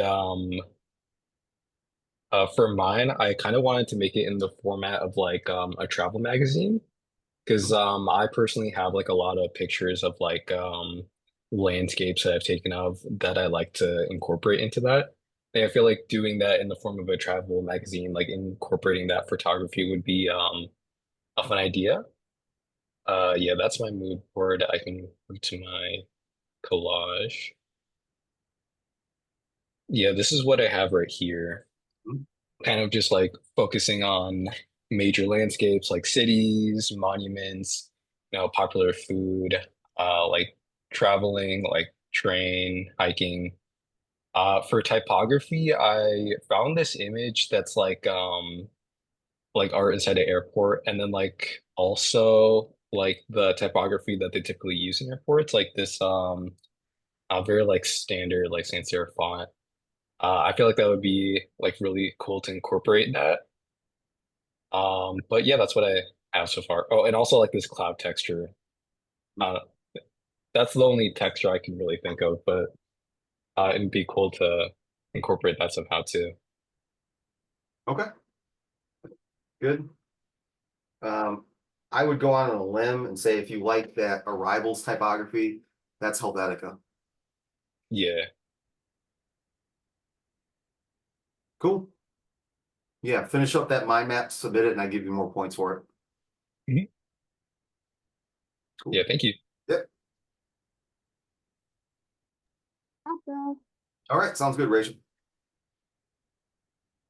So I guess I interpreted this a little bit differently. I thought it was like a cause that you really like feel strongly about that you wanted to give more light to, as opposed to that's how I interpreted it. So I wanted to do LGBTQ plus because there's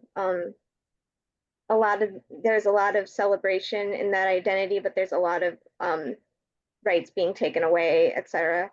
Mhm. And so I made my mind map colorful. So my big words were protests, pride, love, rights, drag, and gay, because that's what most people think of. For my 5 words, I kind of misinterpreted that.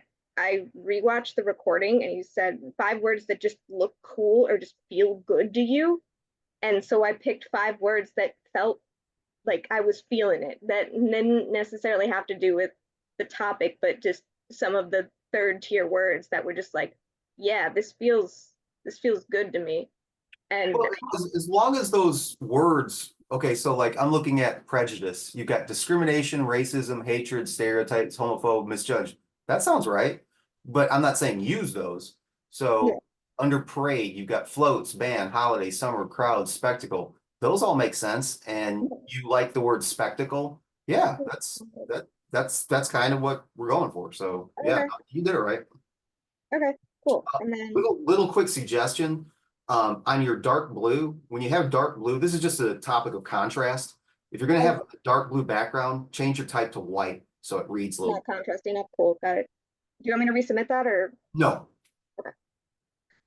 Okay, and then mood board, I wanted to highlight both the celebration and the fighting for our rights protest part of it. Um, Obviously, a lot of the rainbow colors. I picked some textures that were like more like paint, like it's almost DIY, like making your own signs, having to pave your own way because it seems like the government now isn't really doing it for us. Some dark contrasting with the rainbow, and then some more like I know I picked the one that says reconciliation because that was a font. And I was like, I searched up like protest fonts and I thought that might be a good one. Same thing with the text that says the word mood board. I think that was some sort of like a protest font on Canva. So something like that. Either I haven't decided if I'm going to go like the more like celebration route, like we're always here, we've always been here, let's celebrate us, or like we're fighting for our rights, we've always existed, let us still exist sort of vibe. yeah, I got it. That's it. That mood board font. So we'll be looking at Adobe fonts, Dove font, Google fonts. That particular font would be under depending on what database it is, it's either called charcoal or like a handwritten script. So, Yeah. yeah, you can find something. You can either find that exact one or something really, really close to it. So if you like that font, all you got to do is do a little bit of searching and you'll find it. Okay. Cool. All right, we're rolling along. We got 1, 2, 3, 4, 5. That's probably about all the submissions I saw, unless I missed some. So does anybody else have anything that they want to show? What about resubmission? I had to do submission for reattempt. Okay. I don't know if you can, but in the mood board college collage, I'm sorry. Oh my gosh, my brain is not working. And the mind map, I don't know if you can open them again so whoever needs to resubmit can. Well, here's the thing, I opened back up exercise 1 and 2 because you guys need the images to use. But for the mind map and the mood board, you can just email those to me. Okay, I'll send it. Yep. So you, Sarah, if you want to just share your screen, we can see what it is, and then you can just email it to me and I can grade it that way. Okay. But it's incomplete. That's fine. I mean, something's better than nothing. Typing. I doing it. Like, are you still working on it or do you Still want to? working. Okay. Do you not want to show them? It's still incomplete. I Okay, put the mood board and the mind map, finishing it. okay. Well, then if anybody else wants to share, they certainly can. I can share mine. Yeah, go for it. It's like my mind map may also be looking incomplete, but I chose fashion. One of the main things for me was social language, expressing like your background in various things, like class and gender identity. Politics can also play a role into that. Or like how politicians present themselves with fashion and what that communicates. Styles as well, that kind of intertwines with culture, but I had those separately. I mainly looked at like urban fashion and also vintage. I think for my mood board, I kind of honed in on urban stuff, but especially with textures, like I've looked at cityscape stuff and grunge as well. I put cyberpunk in there too because that's something I just associated with like urban aesthetic, but also outfits, obviously. I just put accessories, silhouettes, stuff like that. And also modeling. Fashion magazines was like an important part of this because that's what I looked at a lot for my inspirations for my mood board, which I'll get into right now. Hopefully this is like sufficient for the mood board, but I looked at a lot of like the typography, the type layouts for like a lot of fashion magazines I liked with everything I looked at. For type, I looked at like graffiti fonts as well. And for textures, I just did like grunge stuff and like concretes. I think that's like the most obvious thing for like a city aesthetic. I also looked at preppy looks and stuff like that. Looked at a lot of different outfits and a lot of like fashion mag layouts, stuff like that. Okay. Yeah, finish up your mind map, resubmit that. So you get all your tiers out for more credit. But yeah, the mood board looks fine. Sweets.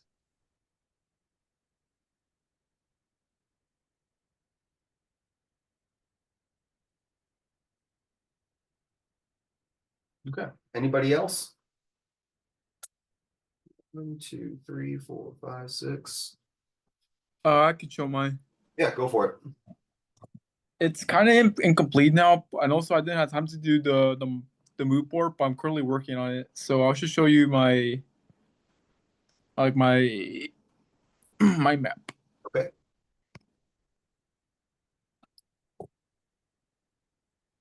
Yeah, I'm currently like doing it like on a separate MacBook, so this is probably gonna look kind of terrible.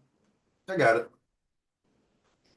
Yeah, I'm also like I wanted to do like something different. I feel like the one we could choose is probably like something I already did like the past few semesters. So I want to go do like something unique. So I also want to kind of go from your perspective and also going for curing diseases. I want to like expand like your idea, but also find some other topics that relates to that relates to like medical treatment. Mm-hmm. Like for example, like you said, masks, vaccines, doctors, PPE, hospitals, cleanliness. I managed to expand it to other ideas that I saw from my perspective. Good. Did any words in like the third tier kind of come out? Yeah, like professionalism, ambulance, immunity, better, treats, disinfecting, armor. Okay, good. Yeah. Yeah, I mean, definitely make it your own. We got a little, we went out to our first tier and we just started our second tier. So the farther you go out, the more unique, hopefully your ideas and your collage become. So yeah, keep it up and then get that mood board in. All right. Okay. Good. Anybody else? Yeah, I'll go. All right. Let's see.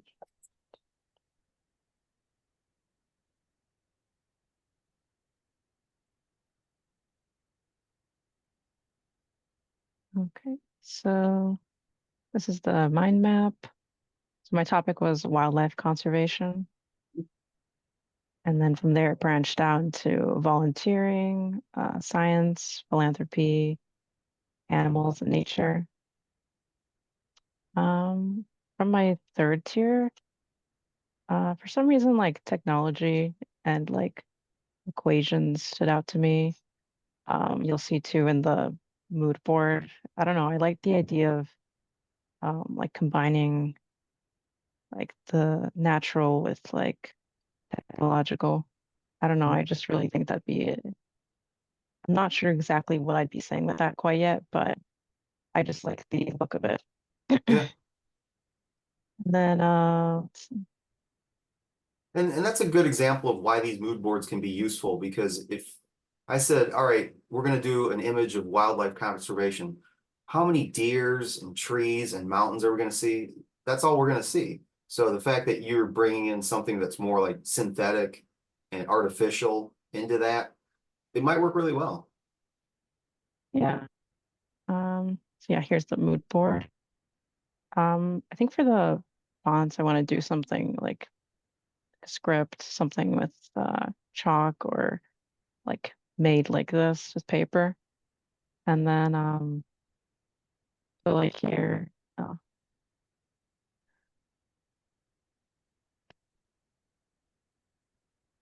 but like in here you see like the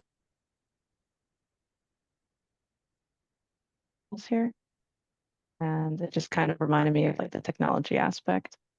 But I do want to combine like some natural elements as well. Actually, this word didn't come up in my mind map somehow, but like insects and butterflies, I think I want to actually focus. Yeah. Yeah. Pretty good images. It's good. Nice. All right. Well, that was actually more than I thought we were going to get to see tonight. So that's good. Anybody else? Still got plenty of time.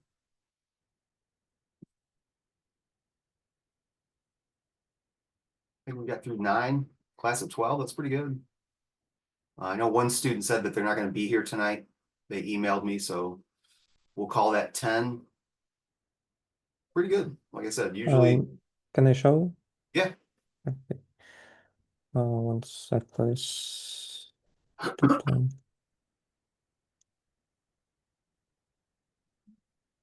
you see it? Yes. Okay, so I did it in a wrong way a little bit. Can I resubmit that? Yes. Okay, great. You know what you So did. You know what you need to add though, right? yeah. So I chose technology, and for me it represents the idea of the future, and the aesthetic of cyberpunk, like augmentations, robots, mega cities, and digital environments. And for my mood board, I focused on a style of cyberpunk minimalism, um, and mix of futurism with the clear and pictorial design, like that photo. I mean that like that camera design and that little mic, I guess. And that's it. All right. Yeah. One thing that probably will benefit a lot of people is, so you've got your topic. Great. Kind of think about what you want to say about the topic. Like, do you embrace technology? Should we want to embrace technology? Should we fear technology? Like, let that inform a little bit of your collage aesthetic too. It's cool to be minimal. It's cool to be cyberpunky, but what about it? Like, is it something that like the main idea of it? Yeah, kind of. Like if there was an article to go along with this, would it be, this is the future, embrace it now, or this is the future, get ready for the end of civilization, you know, like that be in your collage in some way. Okay, got it. Okay. Thank you. Yeah. Nice. All right. Anybody else? Are we done? Okay, if we're done, then let me talk about what's going to happen on Tuesday. There's going to be, I'll share my screen. Good job. That was nice. That's exactly what I was looking for. On Tuesday, guys, you need 2 sketches. These can be digital or traditional. I want to see rough up sketches of what your collage is going to look like.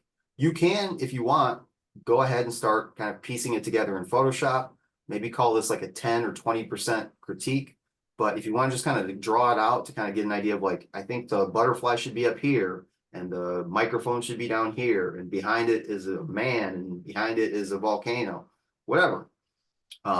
2 different sketches, totally different sketches of the same idea.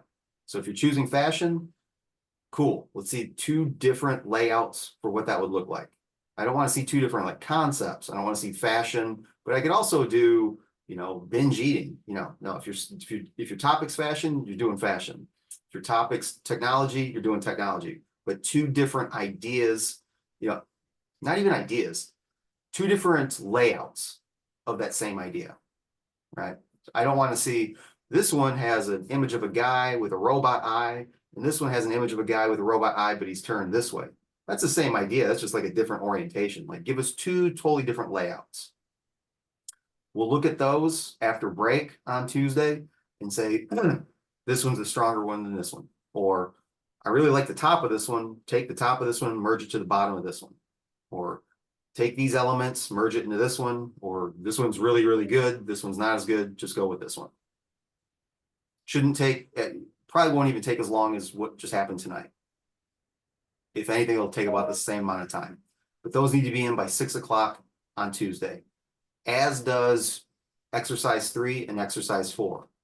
The other thing, and this is your homework for the weekend, is to work on a double exposure. Now that is given to you under exercise, I believe it's 5. So let me go through this with you. I'm not going to do the entire thing. I'll just kind of like nudge you in the right direction and let you guys kind of finish up the rest. A week from today is going to be your 50% critique. So we'll go to exercise 5. This is worth 20 points. It's called the double exposure. I've given you guys 2 links on YouTube here. They're different, but they kind of go through the same process. But essentially, you're going to take these 2 images, or you can pick 2 different images that you want. If you watch these YouTube clips, they're going to have different images. But essentially, you're going to take a portrait and a landscape. Now, if you choose to do your own images, that's great. That's awesome. There's some really good ones out there. Choose something from Unsplash, okay? Don't, unless it's your own photography, don't pull something from Google. It's just going to be too low res. So you want a portrait, probably on a flat background. This girl is on a flat white background. So when I go to select subject, she should pop right off. Your next one's going to be a landscape. Now this can be a city, it can be a forest, it can be a mountainscape. If you just Google double exposure Photoshop,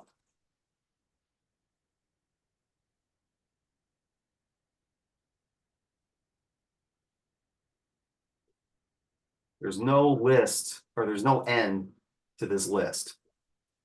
Here's a good example. Here's a good example. Here's a good example. And the hits just keep on coming. Now, this might actually be one of the links, actually. I'm going to kind of replicate this. To me, the ones that are more successful will have good amount of negative space in the landscape. So in this case, his head completely disappears into the tree line. Her neck completely disappears. This is actually 3 photos. There's 2 different ones here. So his head has these pocket spaces of negative space where the forest is. Same thing with her. Part of her head, his head disappears based off of the way that the waterfall cuts through it. So if you choose to do your own image, and I would highly encourage you to do it, try to pick a photograph that has like chunks of negative space. Those look better. This is a double exposure, no doubt.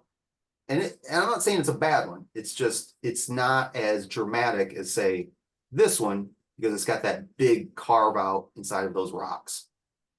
So try to be a little bit cognizant of that. This is a double exposure, no doubt, but it doesn't have that negative space. It doesn't really have the same impact. This is a cool image, no doubt about it, but this is just blend modes. You're not really masking much here. Where something like this has a lot of masking going on. I'm looking for the masking. All right, so how do we set these things up? Let me download those two images real quick. If you want to use these, that's absolutely fine. Because it really more is a practice exercise than anything. But I will say that double exposures are pretty popular, especially among like when you start learning masking and blend modes, you're like, oh, wow, I can do that. And some of them can look really, really cool. All right, so let's open one of these things up.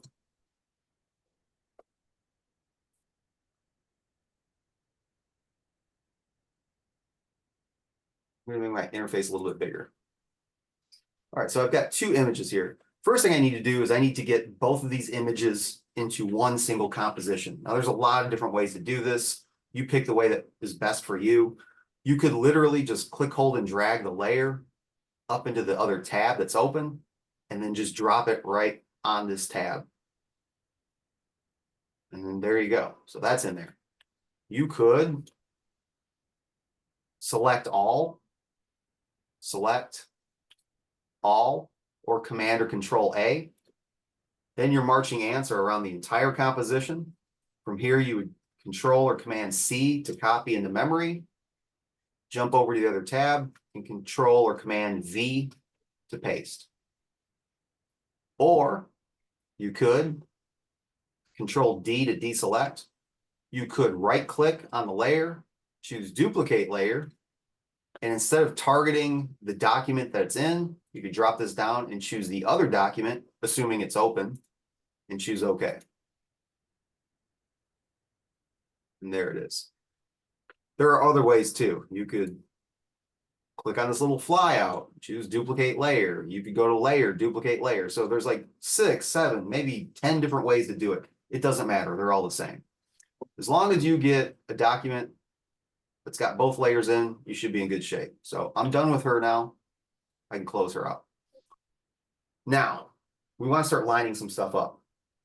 I want this photo. I want like right where that skyline is, the clouds in the skyline. This is assuming maybe San Francisco. Looks like San Francisco. It is San Francisco.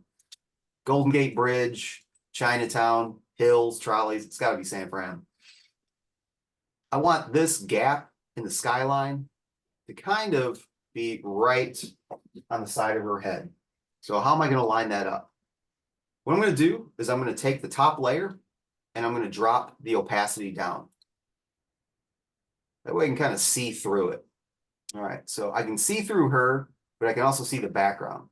Now I need to move her around and resize her into place. And you're going to have to do this no matter what images you choose, whether it be the two that I gave you or two that you find. It's not going to matter. You're going to have to do this. So let's go to the selection tool, the move tool, which is the V as in Victor. Make sure that I'm on the background. And if I wanted to, I could name these, call this girl, call this city, double click, call it city. Might not be a bad idea to name them simply because now city's unlocked. You're probably going to need it unlocked. So I'm going to move her till her head is right about here. Now I might need to size her up or down too. Like I'm kind of lucky. That looks pretty decent. But let's say that I want her to be a little bit bigger. Edit, free transform. Now this is a hotkey you'll probably want to commit to memory. It's Control or Command T for transform. So free transform. And now I can say, all right, I need her a little bit smaller, or maybe I need to rotate her some. Her scale initially was pretty decent. Maybe I'll make it a little bit bigger. Rotate it a bit more. Now the thing about a free transform, and free transforms come up all the time in Photoshop. The problem with them are, unless you either accept or deny the transformation, you can't do anything else. I can't click on any tools. All of my menus will be ghosted out. if you ever see this and you're like, what's going on? There's a good chance you probably have a transformation. So to either accept it, you've got the check mark up here, right here, or you can deny it.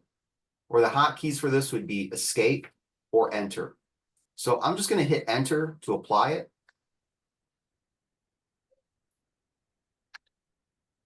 And now it's transformed. I'm going to go ahead and raise her opacity back up. And I'm ready to really get started with the composite now. All right, let's see who was paying attention. If I want to pull her from her background, what's a pretty good way to do it? Selection or select subject. That's the one. At least in this case, I think it'll work. So let's try it. So she's selected. I'll go to select, subject. Let's see what Photoshop comes up with. All right, it looks pretty good. I think I lost some of the hair. If that's a problem, I could go to select and mask, and I could try to paint those hairs back in. I'm not really that concerned about it. I don't think it's going to matter, so I'm going to skip that step. But for you, you might want to do that.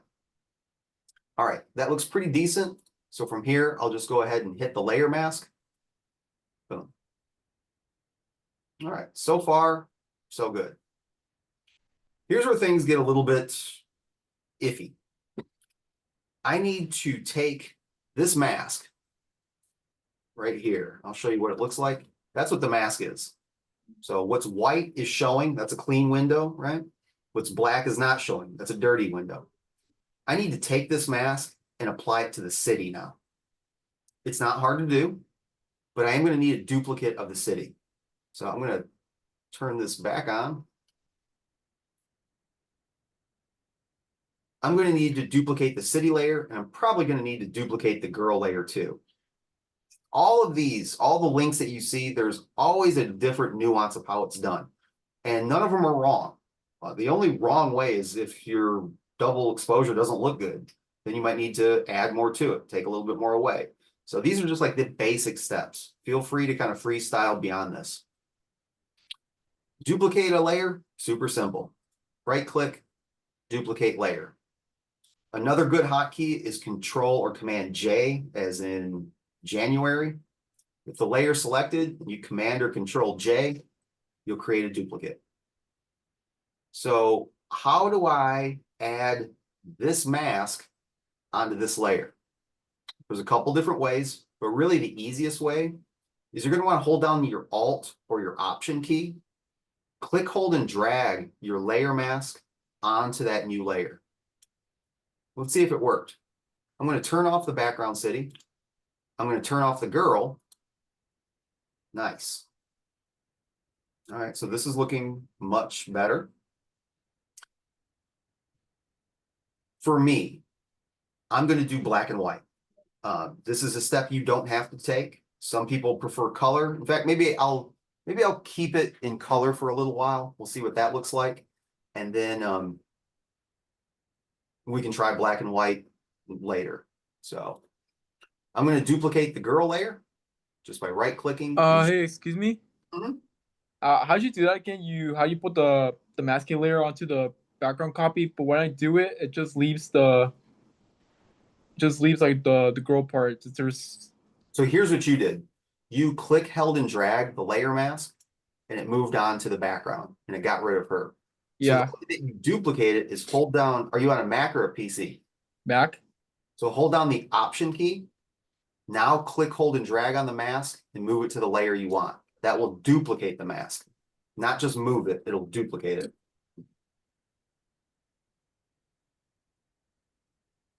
I clicked the Option key. It's still dragged it, but it disappears for the girl as well. Click and hold it. Click and hold it as you pull it up. Let go and then release the Alt key or the Option key. Wait, hold on.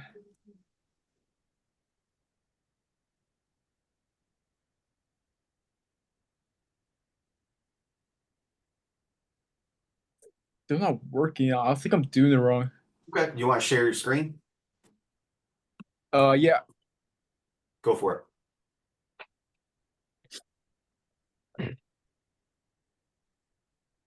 Clicking like the options. Look, this is what's happening.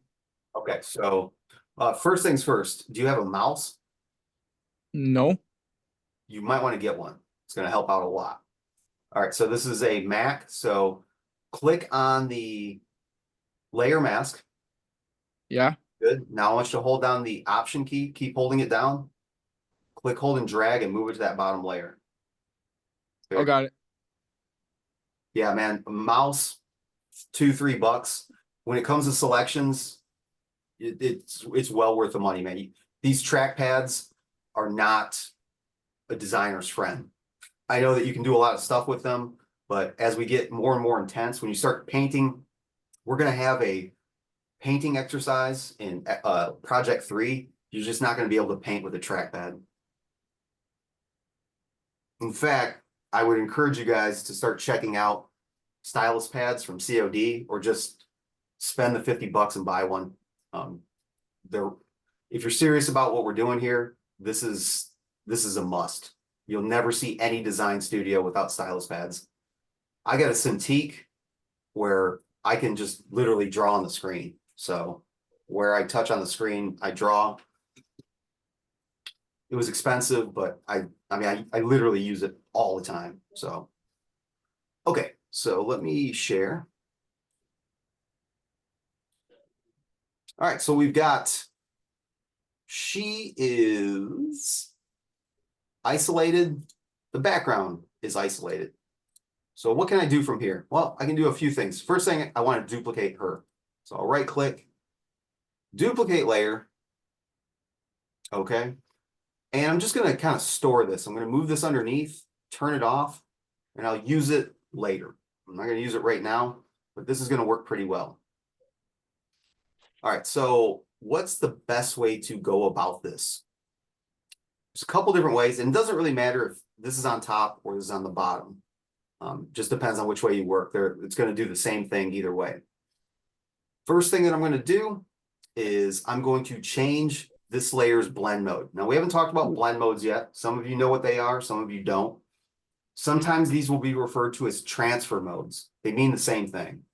It's a way that pixels will react to pixels underneath.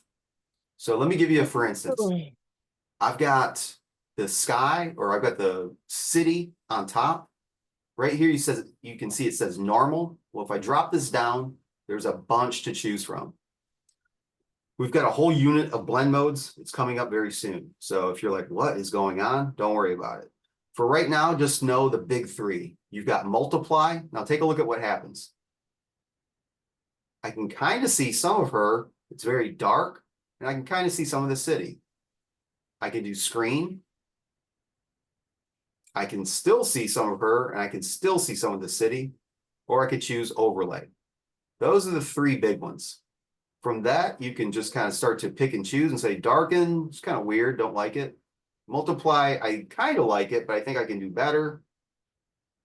Nice colors, but weird. No, no. Maybe. Yeah, maybe. That could be okay. Lighten looks all right. Screens, okay. Yeah, a little bit too harsh. I like parts of it. That's not bad. So lighter color and lighten right now for me anyways look pretty good. Overlays a little bit too harsh. Nah, I don't see enough. Interesting. And guys, this is like cooking, you know, like maybe you like more salt, maybe you like more paprika. I don't know. You have to kind of like pick and choose and see what you like. Чё? All right, so Куда? stay with Играть не будешь больше? you need something, Belle? Ну ладно, давай тогда. Okay, I'm gonna mute you, so if you need Добрый. to, just unmute yourself. All right, so I'm gonna go back to, thought that lighten's nice, but I think to me, lighter color is one of the more interesting ones. All right, from here, I think what I'm going to do is I'm going to turn on this layer, and I'm going to go ahead and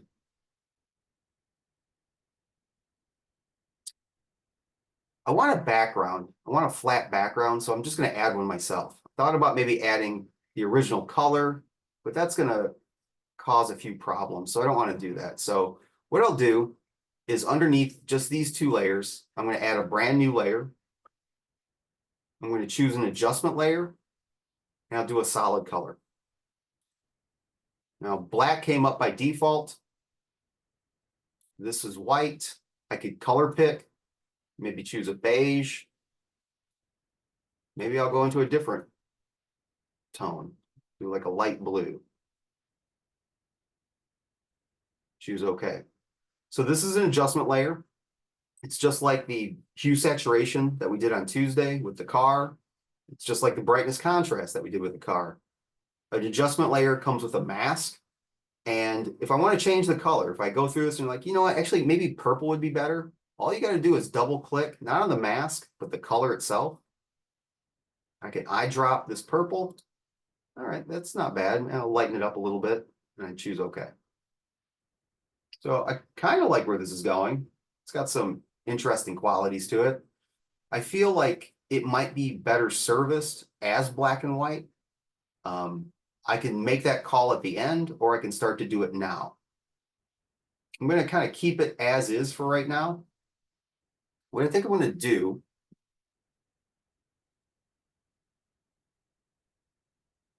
is I'm going to start painting out parts of the mask. And this might be where the trackpad already comes in a little bit of a problem. So on her mask, I'm going to paint with black because I want to start to hide parts of this image. So I'll get a paintbrush. I've got a soft edge brush loaded in here. I'm going to be painting with black. And I'm just going to start to knock areas out here.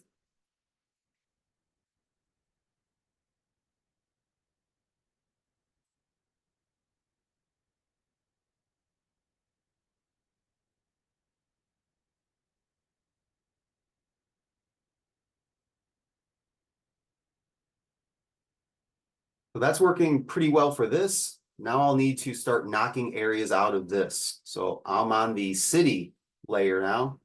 And I'm going to start to paint out little bits and pieces. And again, I'm just trying to follow the edges of that skyline. And as I do that, I'm starting to reveal little bits and pieces on the girl. So I'll go back to that mask. Start to paint little areas out.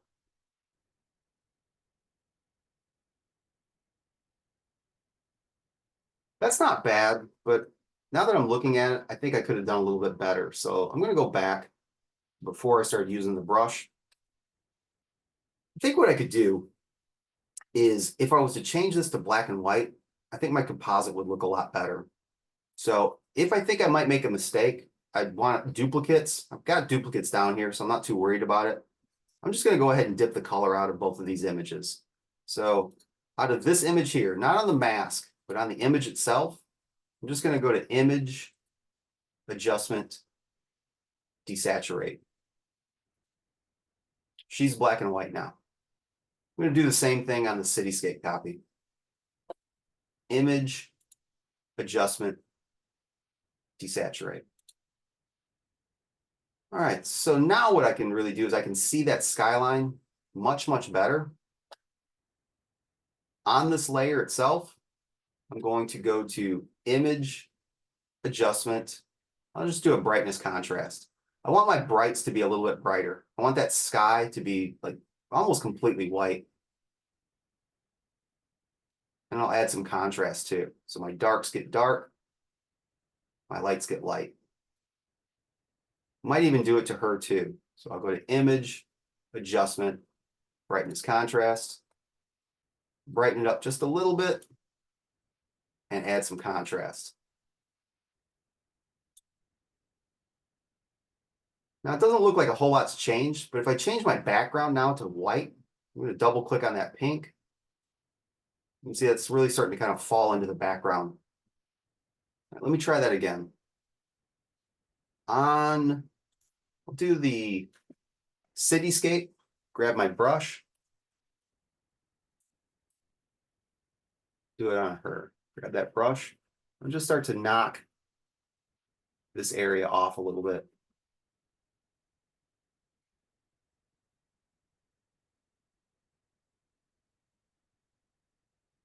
Now again, don't think that this is the only way to do it, because there's a lot of different ways. But this seems to be working pretty well. And I got that nice piece of negative space that I was looking for earlier. Zoom in a little bit. I have to be a little bit delicate with the bridge. So when I get to down here, I might take my brush and kind of bring it down to like a 50% opacity and just get close to the bridge, but not super close.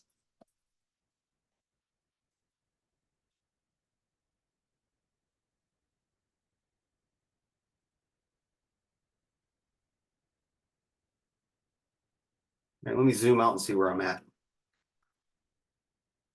It's not bad. For something that took like less than 10 minutes, I've got a pretty decent double exposure going here. You can see the bridge, you can see the skyline, you can see the road, but you can still see her. And because it's black and white, and the background in this case is white, it's really kind of like all bleeding together. So give it a shot, see what you can come up with. I'm going to stop sharing and take attendance. And I think I'm going to end the chat here. One thing that we didn't get to is the demo of the collage. That's totally fine. We'll start that on Tuesday. So hang tight for a second. Let me get you guys down for attendance. Let's see. I will stop the recording.